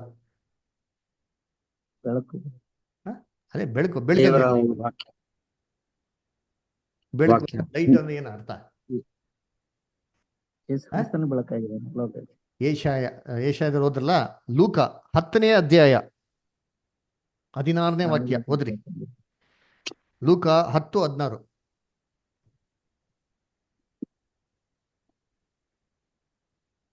ನಿಮ್ಮ ಮಾತನ್ನು ಕೇಳುವವನು ನನ್ನ ಮಾತನ್ನು ಕೇಳುವವನಾಗಿದ್ದಾನೆ. ನೋಡ್ರ, ನಿಮ್ಮ ಮಾತನ್ನು ಕೇಳೋರು ನನ್ನ ಮಾತನ್ನು ಕೇಳೋರಾಗಿರ್ತಾರಂತೆ. ಆಮೇಲೆ ನಿಮ್ಮನ್ನು ಅಲಕ್ಷ್ಯ ಮಾಡುವವನು ನನ್ನನ್ನು ಅಲಕ್ಷ್ಯ ಮಾಡುವವನಾಗಿದ್ದಾನೆ. ನೋಡ್ರ ಏನ್ರಿ, ನಿಮ್ಮನ್ನು ಅಲಕ್ಷ್ಯ ಮಾಡೋನು ಏನ್ ಮಾಡ್ತೀರಂತೆ? ನನ್ನನ್ನು ಅಲಕ್ಷ್ಯ ನೆಕ್ಸ್ಟ್ ನನ್ನನ್ನು ಅಲಕ್ಷ್ಯ ಮಾಡುವವನು ನನ್ನನ್ನು ಕಳುಹಿಸಿಕೊಟ್ಟಾತನನ್ನೇ ಅಲಕ್ಷ್ಯ ಮಾಡುವವನಾಗಿದ್ದಾನೆ ನೋಡ್ರ. ಅಂದನು. ಅಂದ್ರೆ ನಾವು ವಾಕ್ಯದ ಪ್ರಕಾರ ರೀಸನ್ ಔಟ್ ಮಾಡಲ್ಲ, ವಾಕ್ಯದ ಪ್ರಕಾರ ಓದಲ್ಲ, ವಾಕ್ಯದ ಪ್ರಕಾರ ಇರಲ್ಲ ಅಂತ ಹೆಂಗ್ ಗೊತ್ತಾ ಮೀನಿಂಗು? ನಾವು ಯೇಸು ಕ್ರಿಸ್ತನ ನಿರಾಕರಿಸ್ತಂತ ಅರ್ಥ. ಅದಕ್ಕೆ ಯೇಸು ಕ್ರಿಸ್ತ ಹೇಳಿದ್ದು ಏನ್ರಿ, ನನ್ನನ್ನು ಯಾರು ಎಲ್ಲಾರ ಮುಂದೆ ಹರಿಕೆ ಮಾಡ್ತಾರೋ ನಾನು ಪರಲೋಕದಲ್ಲಿ ದೇವ್ರ ಮುಂದೆ ಏನ್ ಮಾಡ್ತೀನಿ, ಅವನ್ನ ಹರಿಕೆ ಮಾಡ್ತೀನಿ. ಅದಕ್ಕೆ ಯೇಸು ಕ್ರಿಸ್ತ ಹೇಳಿದ್ದು, ಸ್ವಾಮಿ ಸ್ವಾಮಿ ಅನ್ನೋರೆಲ್ಲ ಎಲ್ಗೋಗಲ್ಲ, ರಾಜ್ಯಕ್ಕೆ ಹೋಗಲ್ಲ. ಯಾಕೆ ಅಂದ್ರೆ ಇಲ್ಲಿ ಎಷ್ಟೋ ಜನ ಕ್ರಿಸ್ತನ ಸತ್ಯನ ಎಲ್ಲಾರ ಮುಂದೆ ಹರಿಕೆ ಮಾಡಕ್ಕೆ ಏನ್ ಮಾಡ್ತಾರೆ, ಯೋಚನೆ ಮಾಡ್ತಾರೆ. ಅವಮಾನ, ನಾಚಿಕೆ, ನಿಂದನೆ ಎಲ್ಲ ಆಗ್ತದ್ರಿ ಅಲ್ರ. ಈ ತರ ಎಷ್ಟೋ ಜನ ಅನುಭವಿಸಿದ್ದಾರೆ, ನಾವೆಲ್ಲ ಅದೇ ಅನುಭವಿಸ್ ಬಂದಿರೋದು ಅದರ. ಯಾಕೆಂದ್ರೆ ನಮಗೆ ಸತ್ಯ ಇಂಪಾರ್ಟೆಂಟ್, ದೇವರ ವಾಕ್ಯ ಇಂಪಾರ್ಟೆಂಟ್. ಯಾರು ಯೇಸು ಕ್ರಿಸ್ತ ನೋಡಿದ್ದೀರಾ? ಜೀಸಸ್ ಕ್ರಿಸ್ತ ಯಾರು ನೋಡಿದ್ದೀರಾ? ಯಾರು ನೋಡಿದ್ದೀರಾ ಹೇಳ್ರಿ? ನೀವ್ ಯಾರು ನೋಡಿದ್ದೀರಾ? ನೇರವಾಗಿ ನೋಡಿದ್ದೀರಾ? ಇಲ್ಲ ಬ್ರದರ್, ಇಲ್ಲ ಇಲ್ಲ. ನಾವ್ ಯಾರು ನೋಡಿಲ್ಲ. ಅವ್ರನ್ನ ನಂಬಿರೋದೇ ವಾಕ್ಯದ ಮುಖಾಂತರ ರೀ. ಈ ವಾಕ್ಯನ ಬಂದ್ಬಿಟ್ಟು ಕೊಟ್ಟಿರೋದು ನಮ್ಮ ದೇವರು, ಅದರ ಮನುಷ್ಯನ ಮುಖಾಂತರ ಪ್ರಿಂಟ್ ಮಾಡಿ ಕೊಡ್ಸೋರೆ. ಇದ್ರಲ್ಲಿ ನಮ್ಮ ನಂಬಿಕೆ ಇತ್ತು ಅಂತಂದ್ರೆ ನಮ್ಮ ಮೈಂಡ್ ಎಲ್ಲ ಕ್ಲಿಯರ್ ಆಗಿರ್ತದೆ. ಓಕೆನಾ? ಸೊ ಅದರಿಂದ ವಾಕ್ಯನ ಫಾಲೋ ಮಾಡೋದು ನಮ್ಮ ಕರ್ತವ್ಯ. ಓಕೆನಾ?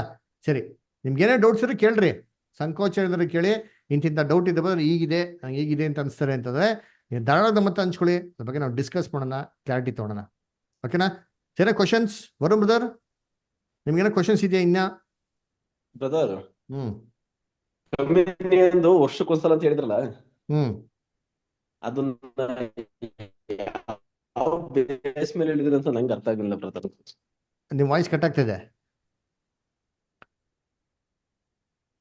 ವರುಣ್ ಬ್ರದರ್, ಇನ್ನೊಂದ್ಸತಿ ಕೇಳಿ, ನಿಮ್ ವಾಯ್ಸ್ ಕಟ್ ಆಗ್ತಾ ಇದೆ. ಬ್ರದರ್, ಕಮ್ಯುನಿಯನ್ ವರ್ಷಕ್ಕೊಂದ್ಸಲ ತಗೊಳೋದು ಸರಿ ಅಂತ ಹೇಳಿದ್ರಲ್ಲ, ಅದು ಯಾವ ಬೇಸ್ ಮೇಲೆ ಹೇಳಿದ್ರಿ ಅಂತ ನಂಗೆ ಅರ್ಥ ಆಗಿಲ್ಲ ಬ್ರದರ್. ಅದು ಸರಿ, ಯಾವ ಬೇಸಿಸ್? ಸರಿ, ಯಾವ ಬೇಸಿಸ್ ಮೇಲೆ ಅಂದ್ರೆ ಒಂದೇ ಒಂದು ವಾಕ್ಯ ಓದೋಣ. ಲೂಕ 22 ಬ್ರದರ್. ವರುಣ್ ಬ್ರದರ್ ಓದಿ. 22ನೇ ಅಧ್ಯಾಯ 15ನೇ ವಾಕ್ಯ ಬ್ರದರ್.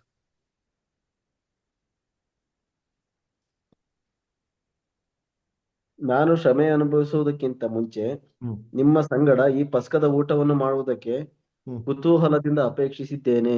ಅಂದ್ರೆ ಯೇಸು ಕ್ರಿಸ್ತ ಮಾಡಿದ್ದೇನು? ಯೇಸು ಕ್ರಿಸ್ತು ಒಂದು ರಾತ್ರಿ ಭೋಜನ ತಗೊಂಡ್ರಲ್ಲ, ದ್ರಾಕ್ಷಿ ರಸ ಮತ್ತೆ ರೊಟ್ಟಿ ತಗೊಂಡ್ರಲ್ಲ, ಅದ್ರ ಬಗ್ಗೆ ಇಲ್ಲಿ ಹೇಳ್ತಾ ಇದಾರೆ. ಯೇಸು ಕ್ರಿಸ್ತು ಅವತ್ತು ಮಾಡಿದ್ದು ಏನಂತ ಹೇಳಿ ಆ ವಾಕ್ಯದಲ್ಲಿ ಏನಂತ ಓದ್ತೀರಾ?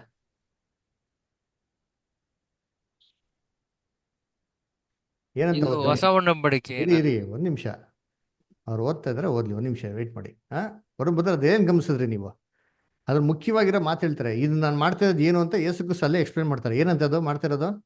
ಅದೇ ಶ್ರಮೆ ಅನುಭವಿಸೋದಕ್ಕಿಂತ ಮುಂಚೆ ನಿಮ್ಮ ಸಂಗಡ ಈ ಪಸ್ಕದ ಊಟವನ್ನು. ಏನದು ಪಸ್ಕದ ಊಟ? ಏನ್ ಊಟ ಅದು ಮಾಡ್ತಾ ಇರೋದಂಗ್ರೆ? ಪಸ್ಕದ ಊಟ. ಹಾಗಾದ್ರೆ ಯೇಸು ಕ್ರಿಸ್ತ ಮಾಡಿದ ಅವತ್ತು ಪಸ್ಕದ ಊಟ, ಕರೆಕ್ಟಾ? ಓಕೆ. ಇವಾಗ ಇಸ್ರೇಲ್ ಜನಗಳು ಪಸ್ಕದ ಊಟನ ದಿನ ಮಾಡ್ತಾ ಇದ್ರಾ, ತಿಂಗಳಿಗೊಂದ್ಸತಿ ಮಾಡ್ತಾ ಇದ್ರಾ, ವರ್ಷಕ್ಕೊಂದ್ಸತಿ ಮಾಡ್ತಾ ಇದ್ರಾ? ವರ್ಷಕ್ಕೊಂದ್ಸತಿ. ಇದೇ ಸಿಂಪಲ್ ಉತ್ತರ ಬ್ರದರ್. ಇದನ್ನೇ ಅಪೋಸ್ಟಲ್ ಪೌಲ್ ನಮ್ಗೆ ಏನ್ ಮಾಡೋದು, 1 ಕೊರಿಂಥ 5ನೇ ಅಧ್ಯಾಯದಲ್ಲಿ ಯಜ್ಞದ ಕುರಿಯಾದಂತೆ ಕ್ರಿಸ್ತನು ನಮ್ಗೆ ಕೊಯ್ಯಲ್ಪಟ್ಟಿದೆ, ಅದರಿಂದ ಈ ಪಸ್ಕ ಹಬ್ಬನ ನಾವು ಆಚರಿಸೋಣ ಅಂತ ಹೇಳ್ತಾರೆ. ಅರ್ಥ ಆಯ್ತಾ? ಸೊ ಇದನ್ನ ವರ್ಷಕ್ಕೊಂದ್ಸತಿ ಮಾಡೋದು ನಮ್ಮ ಸತ್ಯವೇದಂತ ಕ್ರಮ. ಯೇಸು ಕ್ರಿಸ್ತು ಏನಂತಂದ್ರು, ಏನ್ರಿ ಇದನ್ನ ನೀವು ಮಾಡಿ ಅಂತಂದ್ರು ಅಲ್ವರ? ಯಾಕೆ? ಇಸ್ರೇಲ್ ಜನಗಳಿಗೆ ಯಾವ ಹಬ್ಬ ಮಾಡ್ತಾರೋ ಇಲ್ಲ ರೀ, ಪಸ್ಕ ಮಾತ್ರ ಮಾಡಲೇಬೇಕಾಗಿತ್ತು. ಯಾಕೆ ಅಂದರೆ ಅದು ಇಡೀ ಇಸ್ರೇಲ್ ಜನಗಳ ಬಿಡುಗಡೆಗೆ ಏನಾಗಿತ್ತಂತೆ ಸೂಚನೆ. ಇದೇ ಥರ ಫಾರೋನಿಂದ ಬಿಡುಗಡೆ ಆಗಿರೋ ಇಸ್ರೇಲ್ ಜನಗಳಿಗೆ ಒಂದು ಸೂಚನೆ, ನಮಗೆ ಸೇತಾನಿಂದ ಬಿಡುಗಡೆ ಮಾಡೋ ನಮಗೆ ಮಾಡವ್ರೆ. ನಮ್ಮನ್ನೇ ಪರಮ ಕಾನಾನಿಗೆ ಸೇರಿಸ್ಬೇಕು ಅಂತ ಕ್ರಿಸ್ತನೇ ಮಾಡೋರೆ ತನ್ನನ್ನು ತಾನೇ ಒಂದು ಪಸ್ಕದ ಕುರಿಯಾಗ ಅರ್ಪಿಸಿದರೆ ಅದನ್ನ ನಾವೇನು ಮಾಡಬೇಕು ನೆನಪಿಗಾಗಿ ಪ್ರತಿ ವರ್ಷ ಮಾಡಬೇಕು. ಓಕೆನಾ? ಬರೋದು ಕ್ಲಿಯರಾ? ಇನ್ನೂ ಡೌಟ್ಸ್ ಇದೆಯಾ? ಇದೊಂದು ಕ್ಲಿಯರ್. ನೀವೇನೇ ಇದ್ರು ಬದರ್ ನೀವೇನಾದ್ರು ಓಪನ್ ಆಗಿ ಡಿಸ್ಕಸ್ ಮಾಡಿ ಹತ್ರ ನೀವು ನಮ್ಗೆ ಫೋನ್ ಮಾಡಿ ಕೂಡ ಕೇಳ್ಬೋದು. ನಿಮ್ಗೇನು ಏನು ಸಂಕೋಚ ಇಲ್ಲ, ನೀವು ಓಪನ್ ಆಗಿ ಮಾತಾಡಿ. ಇಲ್ಲ ನಾನು ಹೇಳಿ ನಿಮ್ಮ ಮನೆಗೆ ಬರ್ತೀನಿ ಯಾವತ್ತರ ಒಂದಿನ ಕೂತ್ಕೊಂಡು ಮಾತಾಡೋಣ, ನೋ ಇಶ್ಯೂಸ್. Okay brother. ನೀವೆಲ್ಲ ಪ್ರಶ್ನೆಗಳು ಬರ್ಕೊಡ್ರಿ, ಏನು ಸಂಕೋಚ ಇಲ್ಲ ಬದರ್. ನಿಮ್ಗೆಲ್ಲ ವಾಕ್ಯದ ಮುಖಾಂತರ ನಾವು ಪೂರ್ವ ಮಾಡಿ ನೋಡಿಸ್ತೀರಿ ಆಯ್ತರ. ಆಮೇಲೆ ನಾನೇನೋ ತಪ್ಪಾಗಿದ್ರೆ ದಯವಿಟ್ಟು ನೀವು ವಾಕ್ಯದ ಮುಖಾಂತರ ನೋಡಿಸಿ ನಾನು ತಲೆ ಬಾಗ್ತೀನಿ. ಓಕೆನಾ? ಆದ್ರೆ ಕರೆಕ್ಟಾಗಿ ಇರಬೇಕು. ಹೌದೌದು. ಸುಮ್ಮನೆ ಯಾರೋ ಹೇಳ್ದಂಗೆ ಕೇಳ್ಕೊಂಬಂದ್ಬಿಡೋದು, ಇದು ಹಂಗೆ ಅಂತ ರಾಂಗ್ ಆಗಿ ಇಂಟರ್ಪ್ರಿಟ್ ಮಾಡೋದು ಇರಬಾರ್ದು ಅಲ್ವರ. ವಾಕ್ಯಕ್ಕೆ ವಾಕ್ಯ ಇರ್ಬೇಕು. ನಾವು ಹೆಂಗ್ ಕೊಟ್ಟಿದ್ರಿ ಇದನ್ನ ಇಷ್ಟು ದಿನ ಹೇಳಿದ್ರೆ ಯಾವ್ದೋ ಕತೆ ಹೇಳಿದಿರಾ ನಿಮ್ಗೆ? ಇಲ್ಲ. ಯಾವ್ದಾರ ಜೋಕ್ಸ್ ಹೇಳಿದ್ದೀರಾ? ಇಲ್ಲ. ಯಾವ್ದಾರ ಸಾಕ್ಷಿಗಳು ಹೇಳಿದ್ದೀರಾ?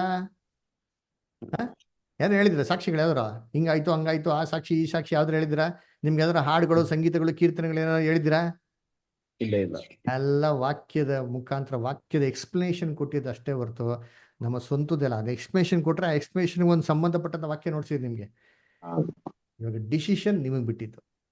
ನೀವು ವಾಕ್ಯನ ಫಾಲೋ ಮಾಡ್ತೀರಾ ಅಥವಾ ಮನುಷ್ಯನ ಉಪದೇಶಗಳನ್ನ ನಂಬ್ತೀರಾ? ಅದಕ್ಕೆ ನಾವೇನ್ ನೋಡಿದ್ರಿ, ಯೇಸು ಕ್ರಿಸ್ತನ ಮೊದಲನೇ ಬರೋಕಲ್ಲಿ ಹಿಂಗೆ ಇದ್ದಿದ್ದಲ್ವಾ?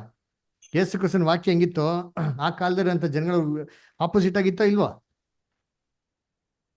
ಆಪೋಸಿಟ್ ಆಗಿ ಇತ್ತು. ಅವಾಗ ಏನ್ ಮಾಡಿದ್ರು? ಯೇಸು ಕ್ರಿಸ್ತನ ಓಡಿಸಿದ್ರು. ಯೇಸು ಕ್ರಿಸ್ತ ಏನ್ ಮಾಡಿದ್ರು? ಸರಿ ಆಯ್ತು ಬಿಟ್ರಪ್ಪ ನಿಮ್ ಇಷ್ಟ ಅಂತ ಯೇಸು ಕ್ರಿಸ್ತ ಏನ್ ಮಾಡಿದ್ರ? ಅವ್ರ ಪಾಠ ಅವ್ರು ಓಟ್ಬಿಟ್ರು ಅಷ್ಟೇ ಅಲ್ವರ. ನೋಡ್ರಿ ಎಲ್ಲಿ ಯೋಹಾನ 5 ಓದಿಂತೀನಿ. 5ನೇ ಅಧ್ಯಾಯ 46-47 ಹೋದ್ರಿ.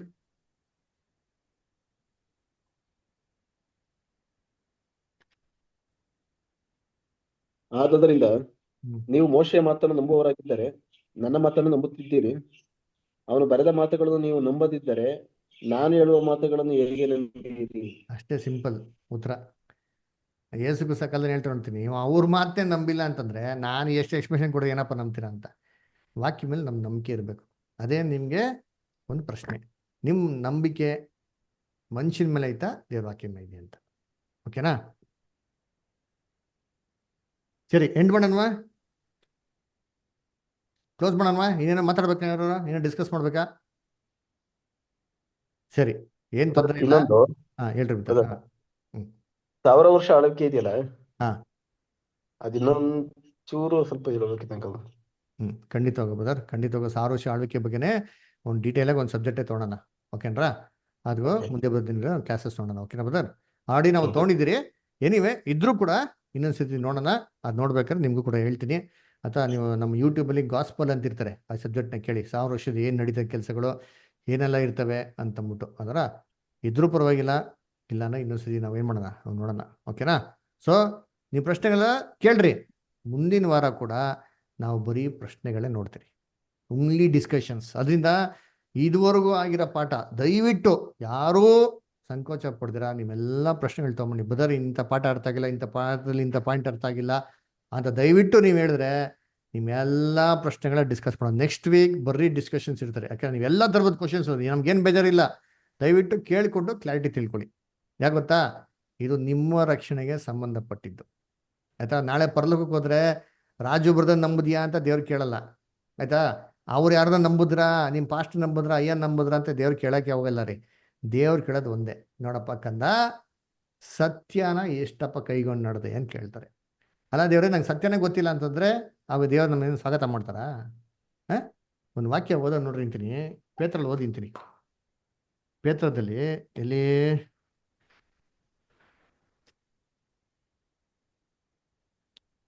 ಎರಡನೇ ಪೇತ್ರ 1ನೇ ಅಧ್ಯಾಯ 8 ಮತ್ತೆ 11 ಓದಿ. 8 ಮತ್ತೆ 11 ಓದಿ. ಯಾವ್ದ? 2 ಪೀಟರ್ 1st ಚಾಪ್ಟರ್ 8 ಮತ್ತೆ 11. ಇವು ನಿಮ್ಮಲ್ಲಿದ್ದು ಹೆಚ್ಚುತ್ತಾ ಬಂದರೆ ನಮ್ಮ ಕರ್ತನಾದ ಯೇಸು ಕ್ರಿಸ್ತನ ಸಂಬಂಧವಾದ ಪರಿಜ್ಞಾನವನ್ನು ಹೊಂದುವ ವಿಷಯದಲ್ಲಿ ನಿಮ್ಮನ್ನು ಆಲಸ್ಯಗಾರರು ಆಹಾ. ನಿಷ್ಫಲರು ಆಗದಂತೆ ಮಾಡುತ್ತವೆ. ಯಾವ ವಿಚಾರದಲ್ಲಿ? ಯಾವ ವಿಚಾರದಲ್ಲಿ? ಯಾವ ವಿಚಾರದಲ್ಲಿ ದೇವ್ರ ನಮ್ಮನ್ನ ಆಲಸ್ಯಗಾರರಾಗಿ ನಿಷ್ಫಲರಾಗಿ ಮಾಡೋದಲ್ವಂತೆ? ಯಾವ ವಿಚಾರದಲ್ಲಿ? ಕ್ರಿಸ್ತನ ಸಂಬಂಧವಾದ ಪರಿಜ್ಞಾನವನ್ನು ಒಂದು ವೆರಿ ವಿಷಯದಲ್ಲಿ. Good brother. ಏನು ಕ್ರಿಸ್ತನ ಸಂಬಂಧವಾದ ಪರಿಗಣನ ಏನು ಅರ್ಥ? ಓ ಯೇಸು ಕ್ರಿಸ್ತನ ರಕ್ಷಕ ಅಂಗೀಕಾರ ಮಾಡೋದಾ? No no no no. English ಹೇಳ್ತು ಹಿಂಗೆ ಕೇಳಿ ನಿಂತೀನಿ. ಅದರ ಏನು ಹೇಳ್ತಾರೆ? For if these things be in you and abound they make you that you shall neither be barren or unfruitful in the knowledge of our Lord Jesus Christ. ಸತ್ಯಾರ್ಥಗಳ ಬಗ್ಗೆ ನಿಮ್ಗೆ ಗೊತ್ತೇ ಇಲ್ದಿರೋ ತರ ಇರಲ್ವಂತೆ. ನಿಮ್ಗೆಲ್ಲ ಚೆನ್ನಾಗಿ ಸತ್ಯಾರ್ಥಗಳು ಗೊತ್ತಿರ್ತಾರಂತೀರಿ.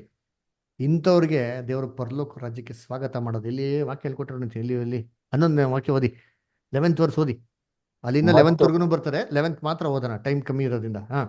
ಮತ್ತು ನಮ್ಮ ಕರ್ತನೂ ರಕ್ಷಕನೂ ಆಗಿರುವ ಯೇಸು ಕ್ರಿಸ್ತನ ನಿತ್ಯ ರಾಜ್ಯದಲ್ಲಿ ಪ್ರವೇಶಿಸುವ ಹಾಗೆ ದೇವರು ನಿಮಗೆ ಧಾರಾಳವಾಗಿ ಅನುಗ್ರಹಿಸುವನು. ನೋಡೋಣ, ಧಾರಾಳವಾಗಿ ದೇವ್ರ ಜ್ಞಾನ ಎಲ್ಲ ನಾವು ತಿಳ್ಕೊಂಡಿದ್ದ ಅಂತಂದ್ರೆ ಏನ್ ಗೊತ್ತಾ ಮಾಡೋದು? ದೇವರು ಧಾರಾಳವಾಗಿ ಪರಲೋಕ ರಾಜ್ಯಕ್ಕೆ ಏನ್ ಮಾಡ್ತಾರೆ? ಸೇರಿಸ್ಕೊಂತಾರ್ರಿ. ಬುದ್ಧಿ ಹಿರಿಯ ಕನ್ಯೆಗಳು ಆಗಿರ್ಬೇಕು, ಬುದ್ಧಿಹೀನ ಕನ್ಯೆಗಳಲ್ಲ. ಅಂದ್ರ ಬುದ್ಧಿವಂತರಾಗಿರ್ಬೇಕು ನಾವು. ಇಸ್ರೇಲ್ ಜನಗಳು ಹೆಂಗ್ ಗೊತ್ತಾ ರಿಜೆಕ್ಟ್ ಮಾಡಿದ್ರು? ರೋಮಾಪುರದಲ್ಲಿ 10 ಓದಿ. ರೋಮಾಪುರದಲ್ಲಿ 10ನೇ ಅಧ್ಯಾಯ. ಇಲ್ಲಿ ರೋಮಾಪುರದಲ್ಲಿ 10ನೇ ಅಧ್ಯಾಯ 2ನೇ ವಾಕ್ಯ ಓದಿ. ರೋಮಾಪುರದಲ್ಲಿ 10:2. ದೇವರಲ್ಲಿ ಆಸಕ್ತರಾಗಿರುವ ನಾನು ಅವರ ವಿಷಯದಲ್ಲಿ ಸಾಕ್ಷಿ ಕೊಡುತ್ತೇನೆ, ಆದರೂ ಅವರ ಆಸಕ್ತಿ ಜ್ಞಾನಾನುಸಾರವಾದದ್ದಲ್ಲ. ನೋಡ್ರ, ಅವ್ರಿಗೆ ಆಸಕ್ತಿ ಇದೆ ರೀ. ಇಸ್ರೇಲ್ ಜನಗಳಿಗೆ ಎಷ್ಟು ಆಸಕ್ತಿ, ಇವತ್ತು ಕೂಡ ಇದೆ ಆಸಕ್ತಿ. ದೇವ್ರು ಅಂದ್ರೆ ಅಷ್ಟು ಪ್ರಾಣ ಬಿಡ್ತಾರೆ. ಎಷ್ಟು ನೋಡಿ, ಪ್ರೆಸಿಡೆಂಟ್ ಪ್ರೈಮ್ ಮಿನಿಸ್ಟರ್ ಏನ್ ಹೇಳ್ತಾರೆ? ದೇವ್ರು ನನ್ನ ಕೊಟ್ಟಿಯ ಜಾಗ ರೀ, ನಾನು ಏನೇ ಕಾರಣಕ್ಕೂ ಬಿಡಲ್ಲ ಅಂತ. ಏನು ಆ ಥರ ಯಾರು ಹೇಳಿದಾರ?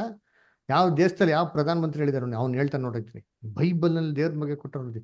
ಏನ್ರಿ, ಆದಾಮ್ನ ಸೃಷ್ಟಿ ಮಾಡಿದಾಗ ಅಬ್ರಾಮ್ ಇದ್ದಾವಾಗ ಬರ್ದವ್ರೆ ನಮ್ಗೆ ಅಗ್ರಿಮೆಂಟ್ ಇದು ನಮ್ದು ಅಂತ ಹೇಳ್ತಾನೆ ನೋಡಿರ್ತೀನಿ.